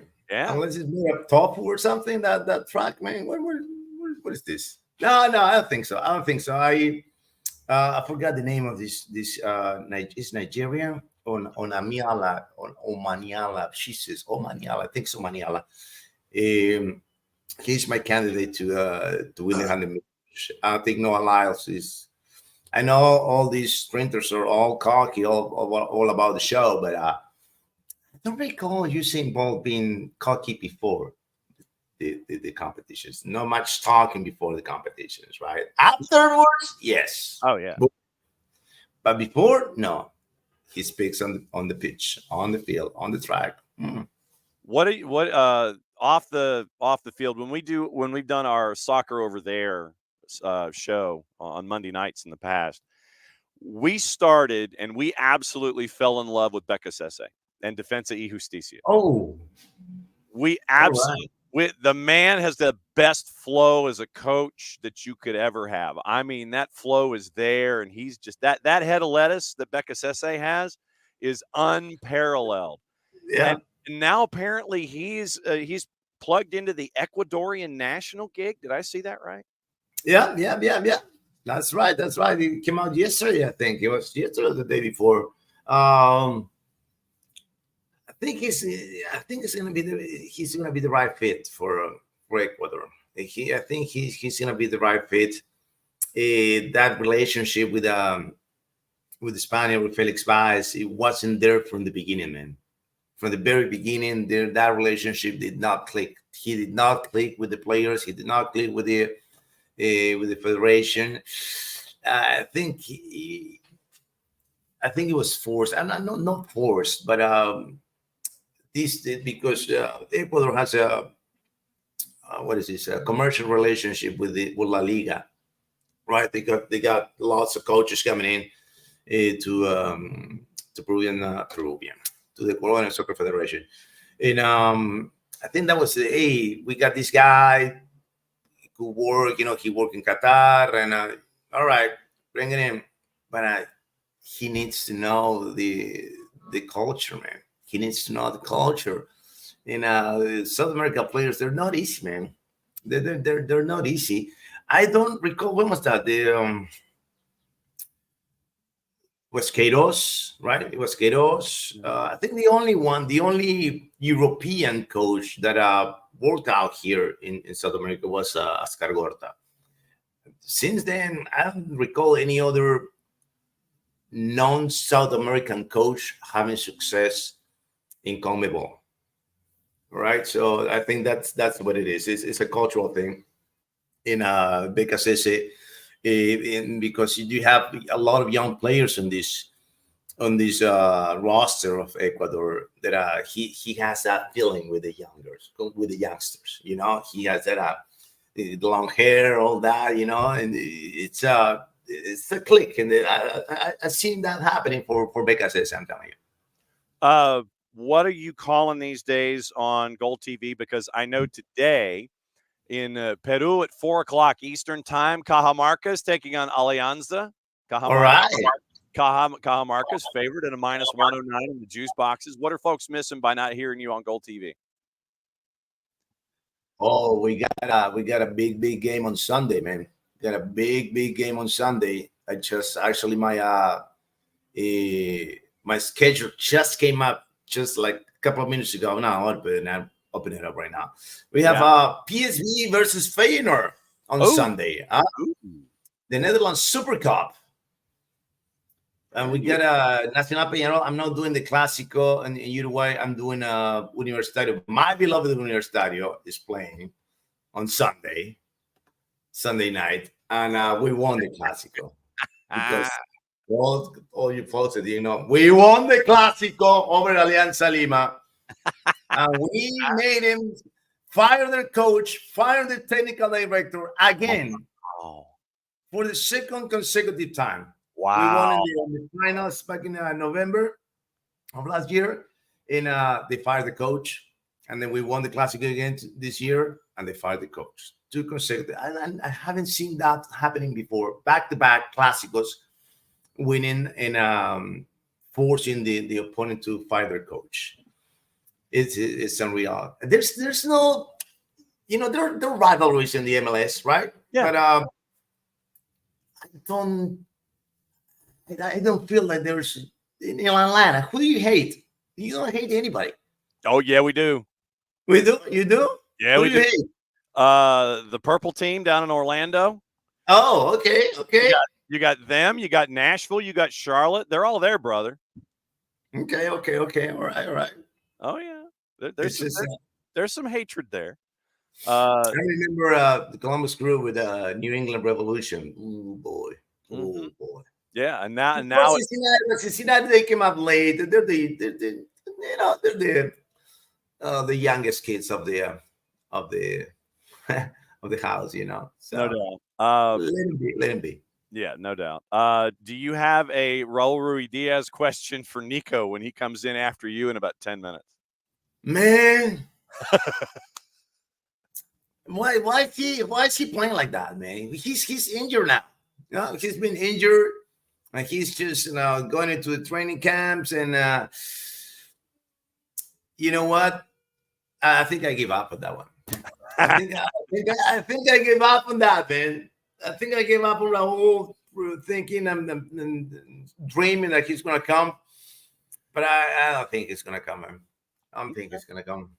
Okay. I really give up my chances. We're losing another player. We lost our goalie, man, in Universitario. He's injured after the Clásico. He broke his left foot, I think.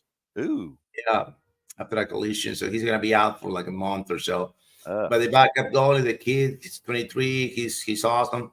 So he played an outstanding game last night, even though we lost. But it was a great game. I think we're good on that role. But I'm excited also because next Friday, Liga Portugal is back on Gold TV. There you go, with bro. the reigning champions opening the season, Sporting Club. And as I said, my boys from Sporting, we got a podcast on Tuesday nights. It's Tuga Tuesdays. We'll talk about all the leagues and all the teams in Portugal. They were begging me, Nino, don't jinx it. Don't jinx it. Don't say that Sporting is going to win because they're not going to win. We win 19 years without winning. Listen, dude. Listen. They're going to win. Just trust me, man. I was like that since round 3, right? because I was so impressed with the performances. I was like, all right, this team can win. This team can win. And then round 4, 5, 6, 34. But in round 32, though, I was asking the guys, do you believe me now? Yeah, Nino, we believe you. We believe you. Man, it was crazy. Okay. Well, as always, my friend, we'll catch up with you on Gold TV. For those that don't have Gold TV, you can get it at Fanatis, ftz.co/soccer down here. You can be a true degenerate and watch your boy Nino, like me, on the weekends and shoot you WhatsApp messages about blowouts and things like that you're calling them. Shoot you messages live like I always do. It's always great to see you, my friend, on Thursdays right here in this slot, talking about whatever you want to talk about. Catch up with you again next week, and we'll talk about everything else soccer over there, down here, around the corner, and all that. All right? Yes, sir. Yes, sir. Yes, sir. Thank you, John. Thank you for having me. We'll see you next week, guys. You got it. That's Nino. That's the first half of Thursday. The Nino and Niko show. I just may as well just go ahead and just let it be Nino and Niko. The Nino and Niko hour. That's what it is. But no, it's always fun to catch up with my friend Nino and find out what's going on in his mind, because trying to catch up with him in his brain is very, very difficult for me. His brain runs at 9,000 miles an hour. And for a guy like me, it's hard. I got to grab onto that comment like this. It's like both hands. I got to try and grab onto that comment and see what he's talking about. But no, it's always fun to catch up with our buddy Nino Torres from Gold TV at ESPNINO. And that's where you find him on the Twitters. ESPNINO74. ESP Nino 74, Gold TV. And be a true degenerate like me. If you really want to watch true degenerate leagues across the planet, you can sign up for Fanatis. Jason got me hooked. I blame him. But no, it's always great to catch up with our friend Nino Torres from Gold TV and get his perspectives about what he's watching, what to watch. It's a great education that we get from Nino every week, because because of the game being as global as it is now, it's a great education because of what Atlanta United has been able to find in South America. And it's been an education there. And we get to continue the education with Nino on a weekly basis, because Nino watches the leagues in South America, calls the leagues in South America, but he also calls what's going on in Europe.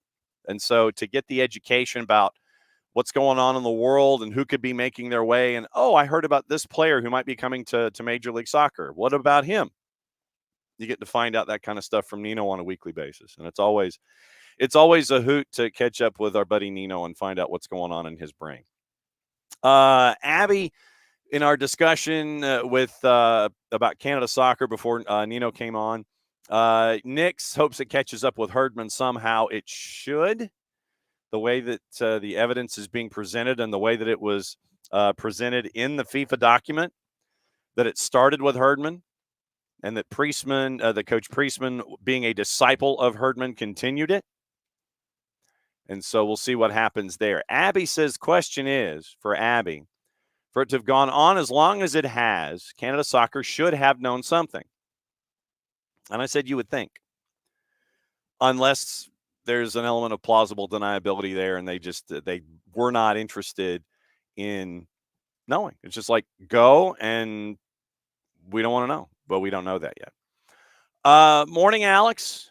Morning, Pars. Morning, Rich. Morning, Abby. Morning, Alex. I'm trying to see if there's anybody. Morning, Nix. Yes, the Bielsa PowerPoint was, in fact, epic. And Abby, reminder, and this is where Bart will be with us tomorrow. Abby with a reminder, Fido Midtown, 9 a.m. to watch the men's national team. Bart will be there. He'll be batting leadoff for us tomorrow. And we will discuss what's going on. And Morning Four Card. He'll be discussing what's on his brain with the women's national team, the men's national team. So we won't be getting live play-by-play, but he'll be there, and it might be noise. There might be cussing, and there might be a lot of hooting and hollering going on. So Bart Keeler will be joining us. He'll be back from Vegas. Bart will be with us batting leadoff tomorrow. Hopefully our friends from Beyond Goals Mentoring will be joining us in the 10 o'clock hour. We catch up with both of the teams in the NPSL championship game. That is this weekend in New Jersey on the campus of Drew University. FC Motown chasing after yet another title in the NPSL. And our friends from FC Motown will be joining us at 10. Our friends from El Farolito will be joining us at 10:20. And so that way that'll carry us into 10:40, and we'll see what's on Jason's mind to kind of put a bow on the week. And we'll find out about Leagues Cup. We got Leagues Cup to talk about with Niko when he drops in here in just a little bit. We'll go through everything that happened. There were 6 matches last night in Leagues Cup. Some folks are further along in their process of being in. Some folks are further along in their process of being out. Olivier Giroud, apparently the most handsome man in Major League Soccer, is here, and he has the scarf, he's got the cap, he's got the jersey. They gave him the number. What number did they give him? Did they give him the number 9? But yeah, officially it's over. He wandered in the door yesterday afternoon, late night, and so happy to be in LA. Can't wait to see you. But yes, he's done the official presentation to be one of the most handsome men in all of Major League Soccer. So that in fact has happened. Ben Jacobs has let us know that the Saudi presentation for the 2034 World Cup bid is now out. 15 stadia, 11 of which new, 8 in Riyadh, including the King Salman International Stadium, which will host the opening game and the final. 4 venues in Jeddah, plus the Aramco Stadium in Riyadh, which will be home to the newly promoted Al Qadsiya. Also a stadium in Abha, and one in the super city Neom that will be built 350 meters above ground.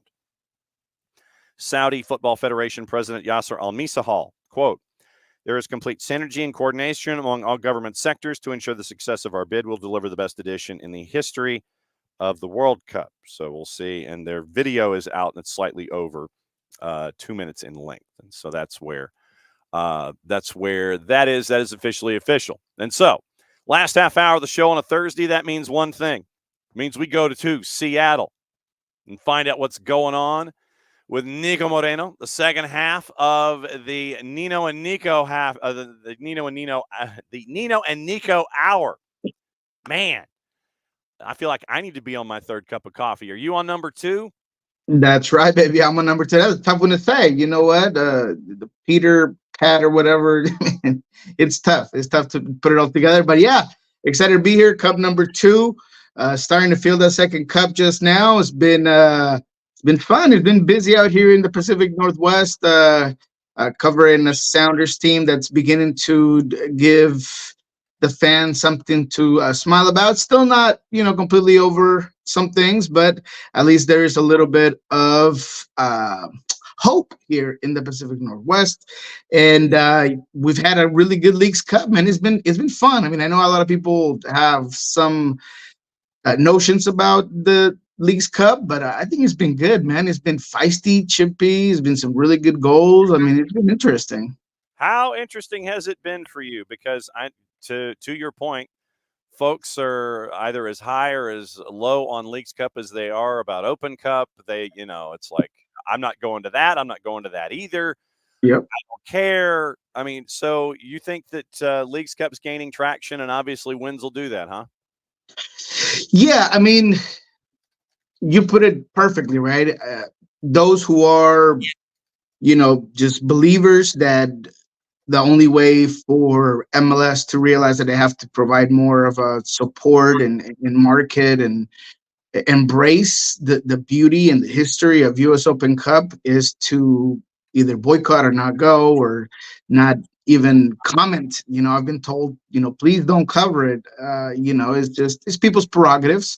And I can respect that. For me, I think that it has gained traction, at least in the entertainment value of each game and the storylines that have been provided, in reviving and kind of throwing a lifeline to certain teams like San Jose that all of a sudden is playing decently, like Austin, that, they're a team that, I wasn't really thinking they were going to be very good in this tournament, and they've gone against the best and they've beat the best. And I mean, it's just been very interesting how this has played out. So yeah, I think that there is value to it. I think that there's a competition value, and we've seen it on the pitch. And those who say, hey, Mexican teams aren't really taking it seriously or not, I mean, the fights, the arguments, some of the things that we've seen in game, I mean, they care. Anybody that's in this tournament that is out here they're not vacationing. I mean, this is another tournament for their entire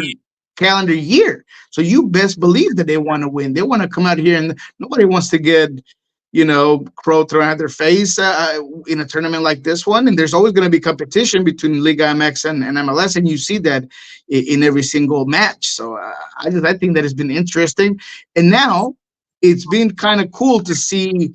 Yesterday we talked to Brian Smetzer, and he said, I think Mexican teams are getting a taste of their own medicine in terms of the MLS teams have had in the past issues in CCL and tournaments where they're just starting their season.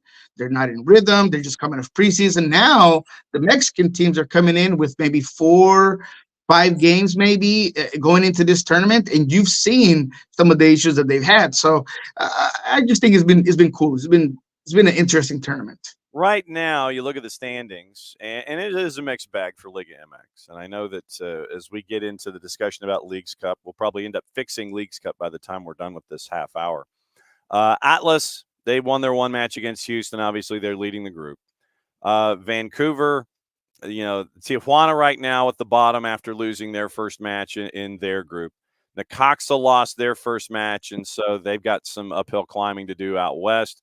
Leon lost their first match to Portland, so obviously they got some work to do. Toluca has yet to play in the tournament. Juarez will help eliminate Dallas. Dallas is in the barn, and so Juarez and all caps, they're making it through because Dallas, two losses, you're out. Chivas, they've got some work to do with the matchup against LAG. San Jose's in the barn. They've got 2 points, so Chivas needs a result, and then you get math. Then you look at Pumas and Monterrey, and Austin is in. So either Pumas or Monterrey is going to be out. And that's a big dog in Liga MX that could be out possibly with Monterrey after they lose to Austin. But it's going to be interesting with Pumas and Monterrey being an elimination game. That to me is an interesting element in all of this out west. Santos Laguna, they lose to DC. And so now it comes down to what Atlanta needs to do on the weekend.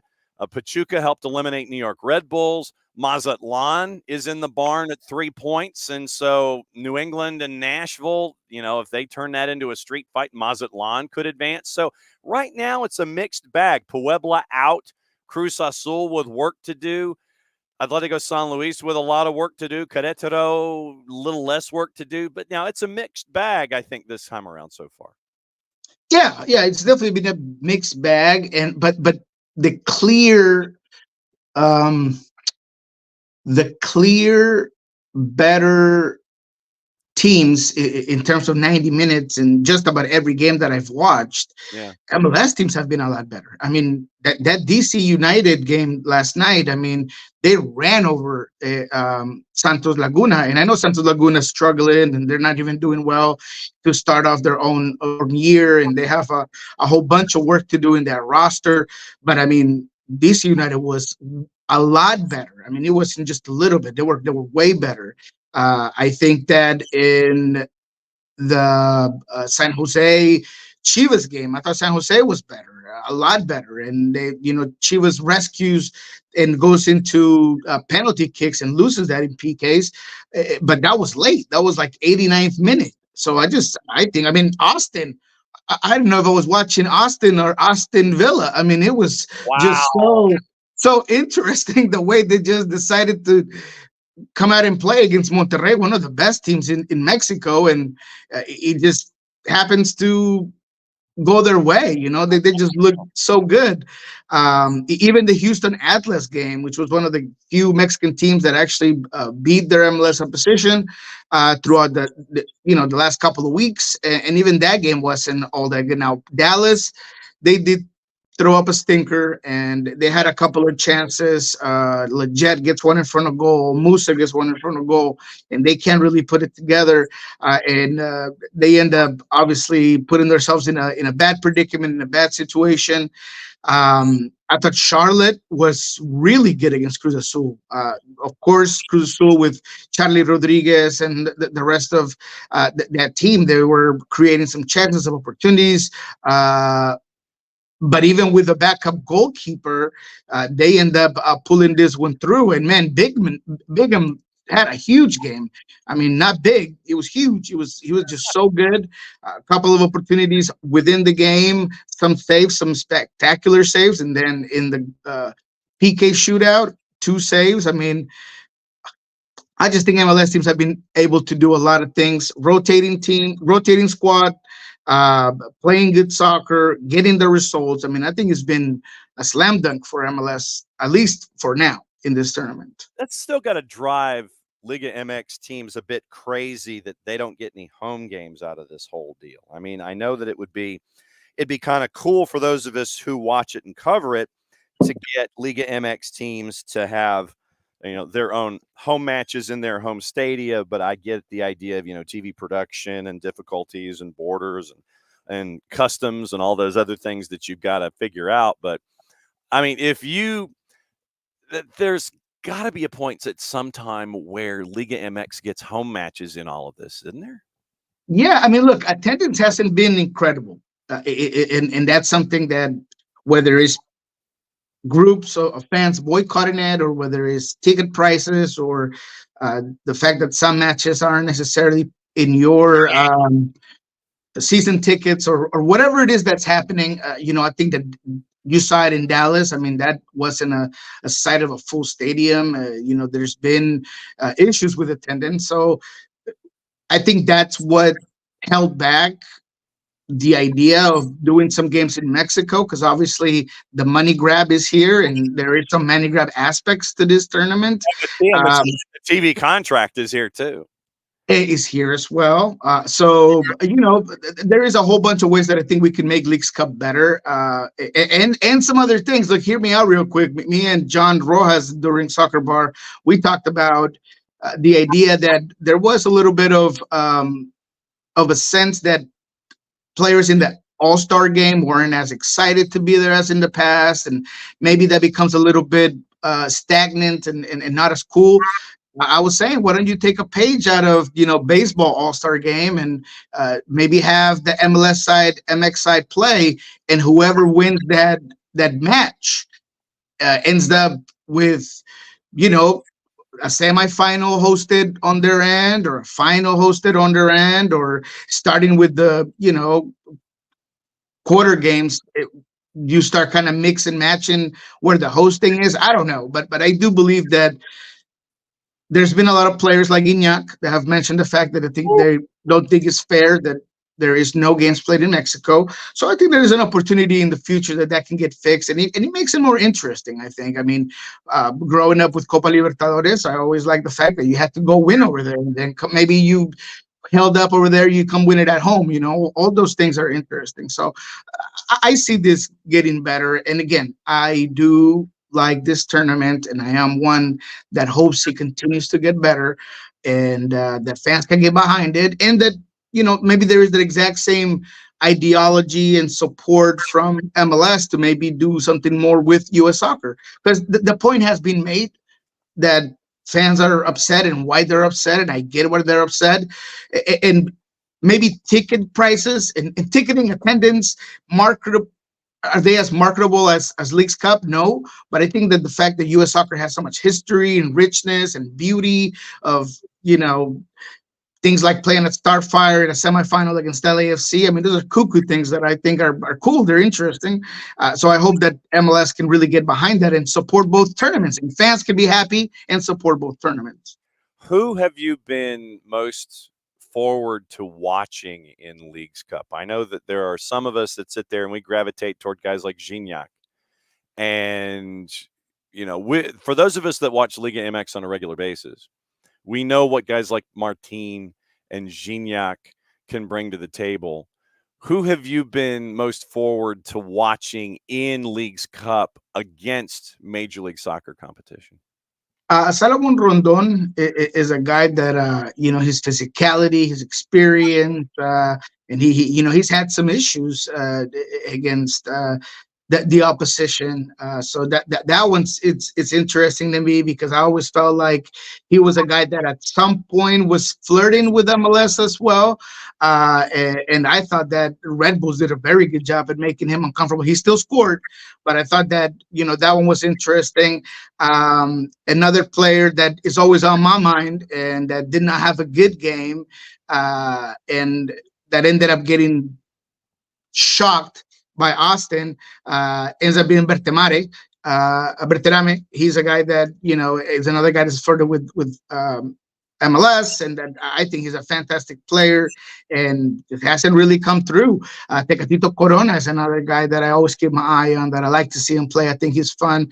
He was my son's favorite player when he was in his heyday, and my son was a lot younger, so I always keep my eye on him. So those are some of the guys that they're interesting. I want to see.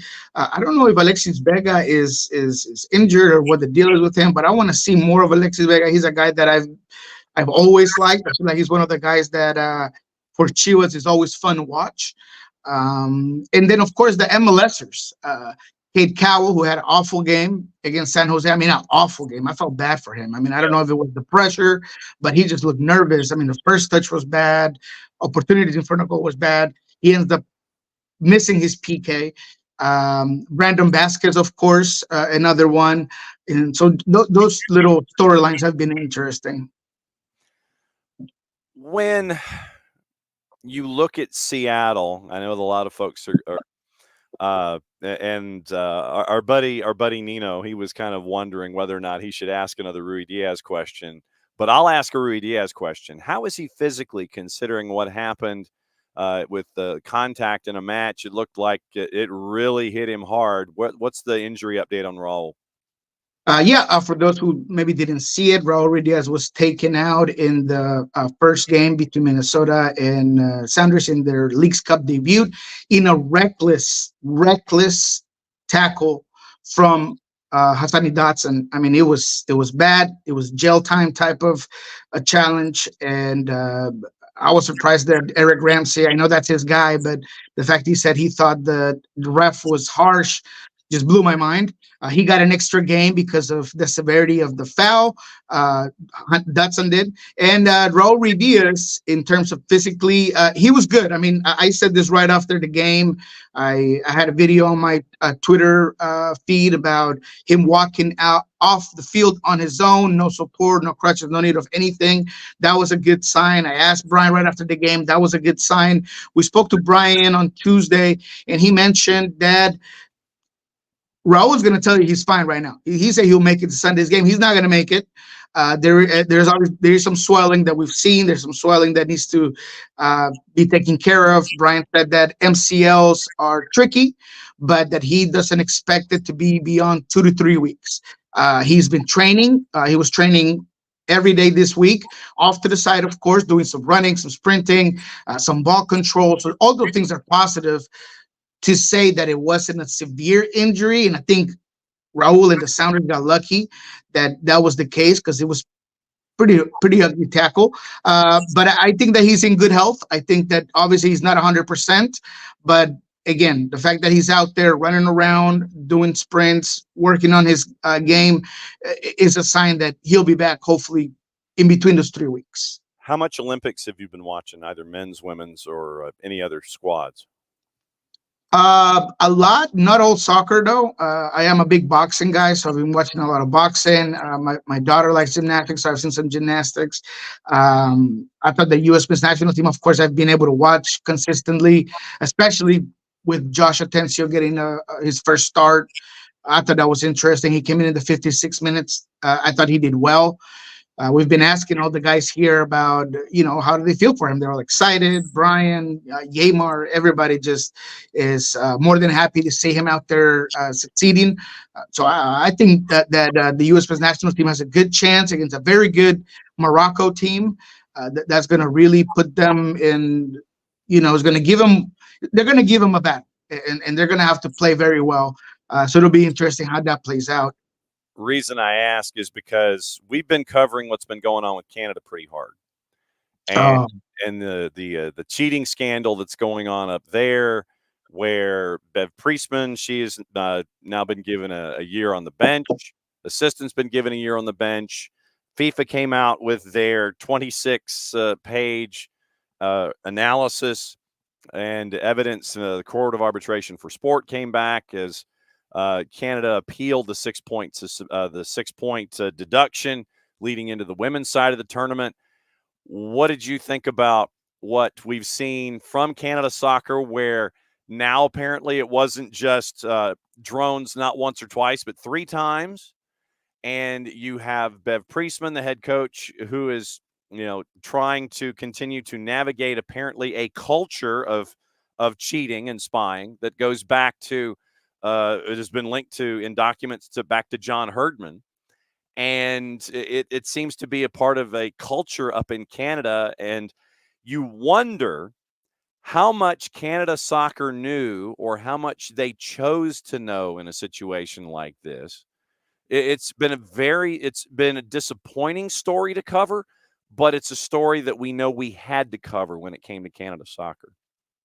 Yeah, it's unfortunate, and it's an unfortunate reality as well that we have some coaches that feel the need to do anything to this nature.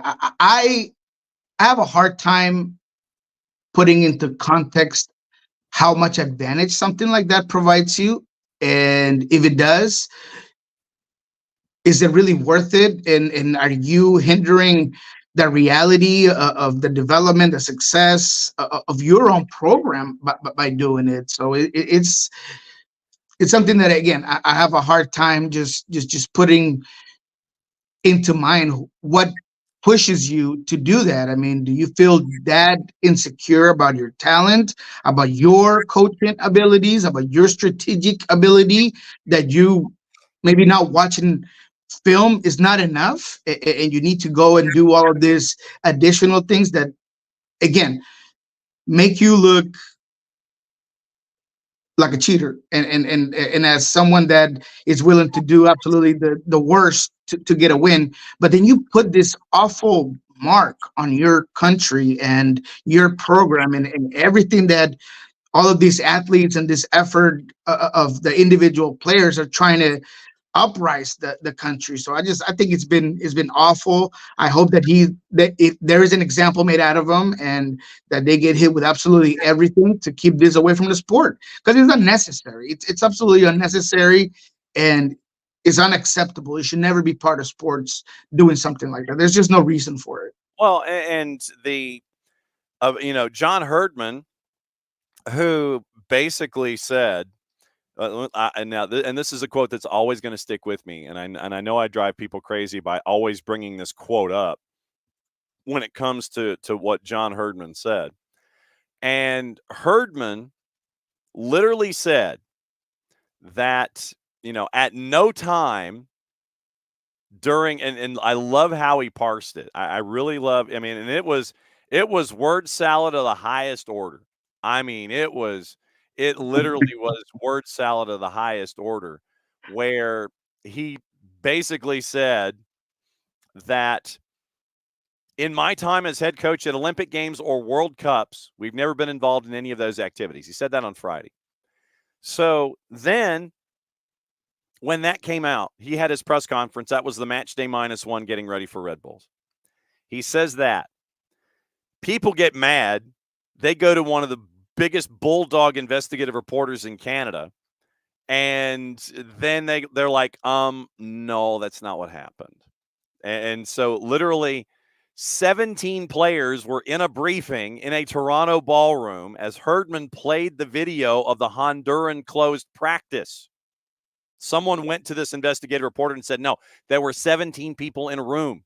Herdman walked us through that tape. Canada played Honduras in a qualifier. They drew.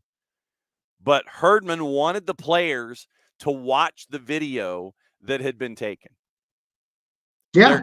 There is nothing worse than somebody sitting there and saying one thing, and that the opposite happened, and last thing you want to do is get somebody mad that you didn't want to get mad. And I think that that's what's happening here, where John Herdman seems to be the point of all of this scandal that's going on in Canada soccer. He said what he said on Friday.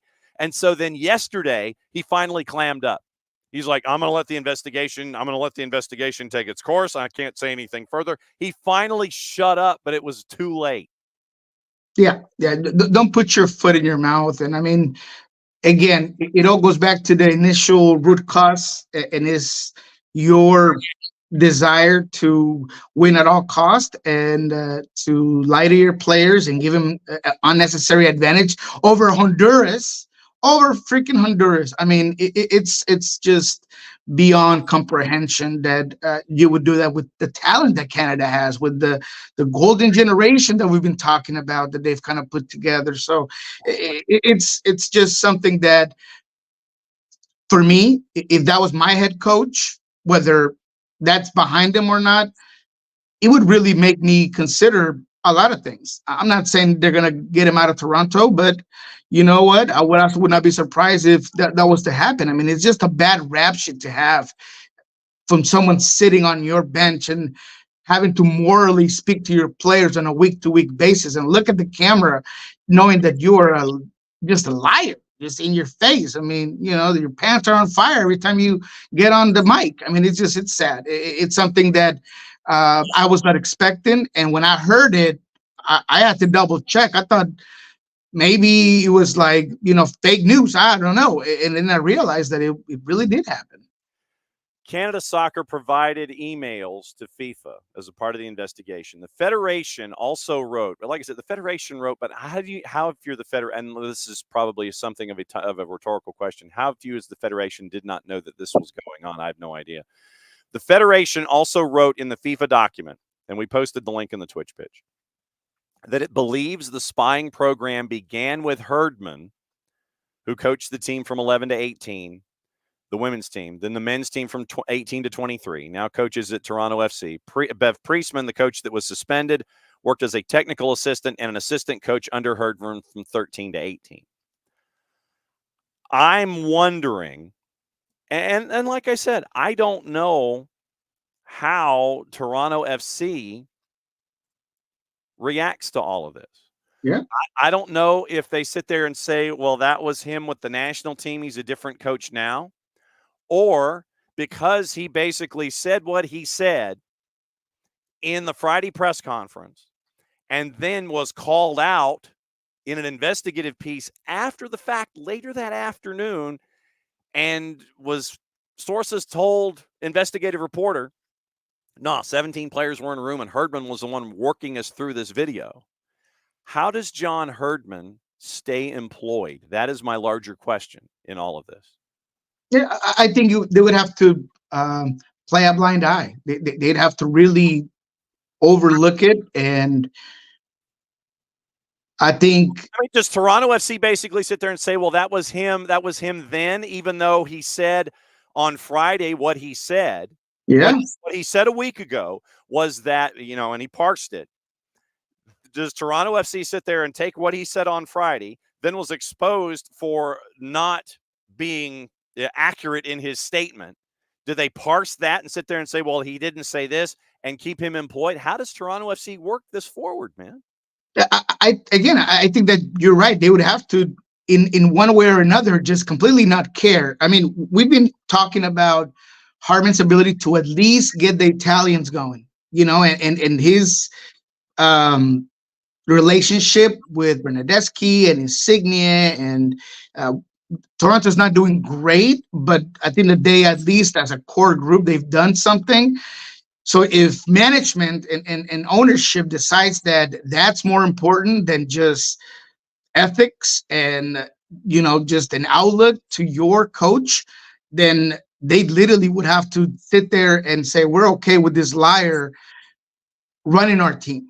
So they'd have to either be bluntly disregarding all of the reports, truthful or not. I mean, these are facts, right? And they could maybe sit there and try to draw a gray line in between it and just focus on the fact that this guy has done what maybe no one has been able to do with your more expensive players, or you plain just got him out and just say, we're not willing to take that risk. I don't care how good you've done with this team. We cannot have this be the face of our franchise. And I feel like that's the more reasonable decision. But when it comes to soccer, man, I don't know if it's going to be that clear cut. I do believe that there's some money that is also being spent on the coach, and that's not going to go away. This is not a reason that is just going to break a contract.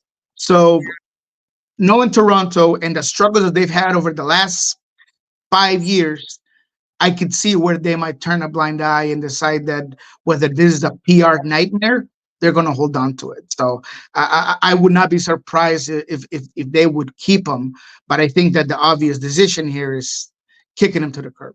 All right. So what's going on with the Pulso Sports and Soccer Bar? I know you got a quick turn coming up. Yes, we're coming up here in 55 minutes. We're going to be talking about all of things to come. We're really going to go in depth into the big Mexican teams that have gone down, the reasons behind it, the resurrection of Austin FC and what they've been able to do all this time around. San Jose looking better. It looks like Hernan Lopez and Espinosa are finally finding their own little bubbles, their own little spots on the field. Bobosi getting some very needed confidence, getting some goals. So we're going to talk about all that. We're going to hear from Yemer Gomez Andrade, who, to my account, has already played 156 games for the Sounders. That's a big mark for the big center back. So we're going to talk to him. He's going to be on. So check that out. Then the interview would also be up on Pulso Sports, all in Spanish, though, but it's going to be there. Hear from Yemar. And then we're also, of course, going to have everything that we have gathered up across the week. I'll give more updates on Raul Ruiz, and it should be a good one at Soccer Bar and at Pulso Sports. What he said. As always, my friend, it's great to see you here on Thursdays where you get to take us through what's on your mind out there out west. Enjoy your second cup of coffee. We'll catch up with you next week, my friend. As always, it's a pleasure.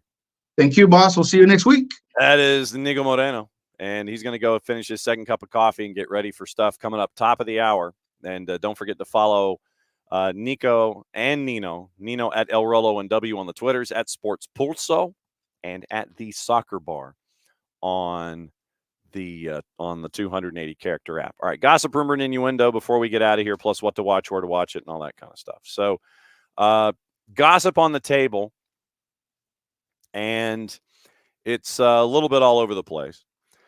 Liverpool and Joe Gomez remain open to leaving this summer. Joe Gomez remains open to leaving this summer after move to Newcastle fell through last month, 4-letter paper. Marseille would be willing to pay around £17 million for Eddie Nketiah. Talks expected to continue between the clubs over the coming days. Crystal Palace open to letting Jordan Ayew leave at the right price. Leicester keen to sign. Everton interested in Ramon Sosa, but face competition from Forest in their bid to sign him from Teixeiras. Tammy Abraham wanted by AC Milan. That's from Nicolas Shearer. Leicester's attempt to sign Reece Nelson from Arsenal is not currently progressing, player being out of the Fox's price bracket. Leeds have made a £2.5 million offer for Fenerbahce winger Ryan Kent. Jose Mourinho said to be keen to move him on. PSG have agreed to sign Benfica João Neves for €60 million plus $10 million in add-ons, with Portuguese midfielder Renato Sanchez moving the other way on loan. Forest set to sign Jota Silva from Vitória Guimarães for €7 million in a deal that includes up to $5 million in add-ons. Wolves and Fulham entered the race to sign defender Isaac Toure from Lorient. Fulham have agreed to sign 24-year-old Spanish center back Jorge Cuenca from Villarreal. Fulham haven't ruled out sending English striker Jay Stansfield on loan again this season. He scored 13 goals at Birmingham City last year. Coventry City have, according to the BBC, muscled in on Hull City's £2.5 million deal to sign Ghanaian forward Brandon Thomas Asante from West Brom. So that's your gossip, rumor, and innuendo. Now, what to watch, where to watch it, how to watch it. Morning Sharif, by the way. Ellen, did you see this? With a new league. We'll get into that coming up in just a second. Soccer on the TVs today as we start the month of August. Man, I swear the season just started the other day. CBS Sports Network has the Summer Cup. Kansas City Current and Tigres at 8. Angel City San Diego Wave at 10. Leagues Cup Toluca in Chicago is on FS1 at 9 o'clock. All the other matches, they're on Season Pass and Apple TV. FC Cincinnati Querétaro at 8. RSL and Atlas at 9. Toluca Chicago at 9. Portland and Colorado's at 10:30. Unimas simulcasting Leagues Cup. Golazo Network has the Summer Cup tonight. Orlando and Racing Louisville at 7. Summer Cup on Paramount Plus, all 4 matches. Orlando, Louisville at 7, Houston, Pachuca at 8, Kansas City, Tigres at 8, Angel City and San Diego at 10. That's your rundown of what to watch and where to watch it. Did you see this yesterday? 5 current or former members of the NPSL are launching a new summer league. It's called the League for Clubs. Stockade, Tulsa Athletic, Napa Valley 1839, FC Davis, and Atlantic City FC. Plans are calling for the league to affiliate with the USASA, play from early May to early August. So keep an eye on that. So a new league with Stockade and Tulsa Athletic as a part of the whole thing. So once again, keep an eye on that as we go. Once again, obviously, we're going to be keeping an eye on everything with what's going on in Canada. Let me see what's going on there. A quick reminder, Tony Gustafsson has departed the Matildas as head coach. So because of things not going the Matildas' way, Sam Coffey is suspended for Saturday's quarterfinal against Japan, but the U.S. can only dress 17, according to Dan Laletta. Alternates cannot be called up due to disciplinary absences. And also, if you are on the 280-character app, Benja Kromoski, Caleb Wiley, and Gaga Slanina joined the Today Show to talk about the team's performance advancing to the knockouts for the first time in more than 2 decades. So go to @Today Show. You get to see Caleb Wiley. We'll see if we can pull some sound from that and run that tomorrow. Speaking of tomorrow on the board, it is Bart Keeler joining us at 9 o'clock. He's going to bat leadoff, and so literally Bart will be batting leadoff while action is going on involving the national team. 9:30, our friends from Beyond Goals Mentoring. I think it's Michael Parkhurst's turn. We can continue talking to Cap about what's going on with Rhode Island FC. Then 10 and 10:20, we get to catch up with the 2 finalists for the NPSL Championship that are not jumping to the League of Clubs, as far as we know. FC Motown at 10, El Farolito at 10:20. So the 2 finalists for the NPSL Championship game, that gets us up to about 10:40 or so. We'll get you ready for the weekend, see if Jason can drop by, and we'll get ready for all of the activity that's going on. Remember, Atlanta United 2, New England Revolution 2, late start, 8:30 kick in Kennesaw on Saturday night. And that'll be on 92.9 The Game on the Odyssey app. Post-game show on the SDH network. So the match itself on 92.9 The Game, Revs 2 and Atlanta United 2. Post-game show on the SDH network. Then Sunday, Atlanta United, Santos Laguna. Atlanta United knows what they need to do. They need a draw or better to advance. That's where they are right now in the Leagues Cup standings. Once again, after what happened last night with the matches. In East 1, NYC and Querétaro, only match to have been played. Cincinnati still has to play 2 matches. East 2, Montreal in the barn with 3 points. Orlando and Atletico San Luis still need to play. Right now, Atletico San Luis has a better goal difference than Montreal. So if they were to win and send everything into chaos, Montreal might end up going home. East 3, Puebla eliminated. Miami and Tigres will advance. Miami and Tigres play each other in the last match in East 3. East 4, Charlotte's in the barn with 2 points. Philadelphia and Cruz Azul need to play the last match in the East to determine, in East 4, to determine who goes and who goes home. East 5, Mazatlan, after their win last time out against Nashville, they're in the barn with 3 points. New England and Nashville play the last match in that group. Red Bulls have been eliminated out of East 6. Pachuca and Toronto play to determine who's 1 and who's 2. East 7, DC has 5 points in their first 2 matches. The penalty kick shootout win plus a win, they're in the barn at 5 points. All Atlanta needs is 1 point more than Santos Laguna in the match this weekend on a Sunday afternoon, East 7. West 1, Austin is in 2 wins, first 2 matches. Pumas and Monterrey play an elimination game for the last match in that group. West 2, San Jose's in with 2 points. LAG and Chivas play to determine who is in and who goes home. West, Juarez and all caps played, and they played Dallas. Dallas eliminated. Dallas lost both of those matches. Juarez and St. Louis will play to determine who's the 1 and who's the 2. West 4, Toluca has yet to play. Kansas City and Chicago have played. Kansas City won that one. They right now lead the group with 3 points.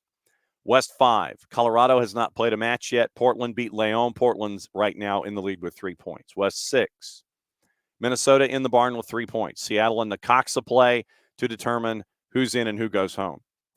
West 7, LAFC in the barn with 4 points. Vancouver and Xolos play to determine who goes in, who goes home. Vancouver's in the driver's seat. They need basically a point to send Tijuana home. West 8, Atlas beat Houston, as Niko was discussing when he was on with us. RSL has yet to play. So that's where we are in Leagues Cup, getting ready for a very, very busy weekend. So we'll keep an eye on what's going on in Canada, keep an eye on what's going on with the national teams, and we'll keep an eye on what's going on with every single thing at the pulse of the sport. Thanks to our friends at FC Naples for dropping by this morning and letting us know what's going on there in USL League One as they grow, getting ready for next year. Thanks, as always, to our buddy Nino Torres. Thanks, as always, to our buddy Nico Moreno. Thanks, as always, to you for coming in. Abby with a public service announcement before we get out of here. Only team jerseys are allowed in the supporters section at games on Sunday. Atlanta United, no other team jerseys allowed in the supporters section. So if you're going to be in the supporters section on the weekend on Sunday afternoon, wear your 5 stripes gear. That's it. Nothing else is going to happen. So that's where we are. As always, thanks to all of you guys for coming by. Thanks for putting up with what's left of my voice. It's gradually coming back. But, yeah, when I have to break that out, then you know it's a rough time with the voice. So, as always, thanks for dropping by and thanks for putting up with us. Great guest as always on a Thursday. Tomorrow, Bart, Beyond Goals, FC Motown, El Farolito, and maybe Jason as we get you ready for the weekend here on Soccer's Morning Show on the SDH Network. So for everybody here, thanks for dropping by. I'll be back in a little less than 22, and we'll take care of business once again on a Friday. Since we're done, I get to whistle us home.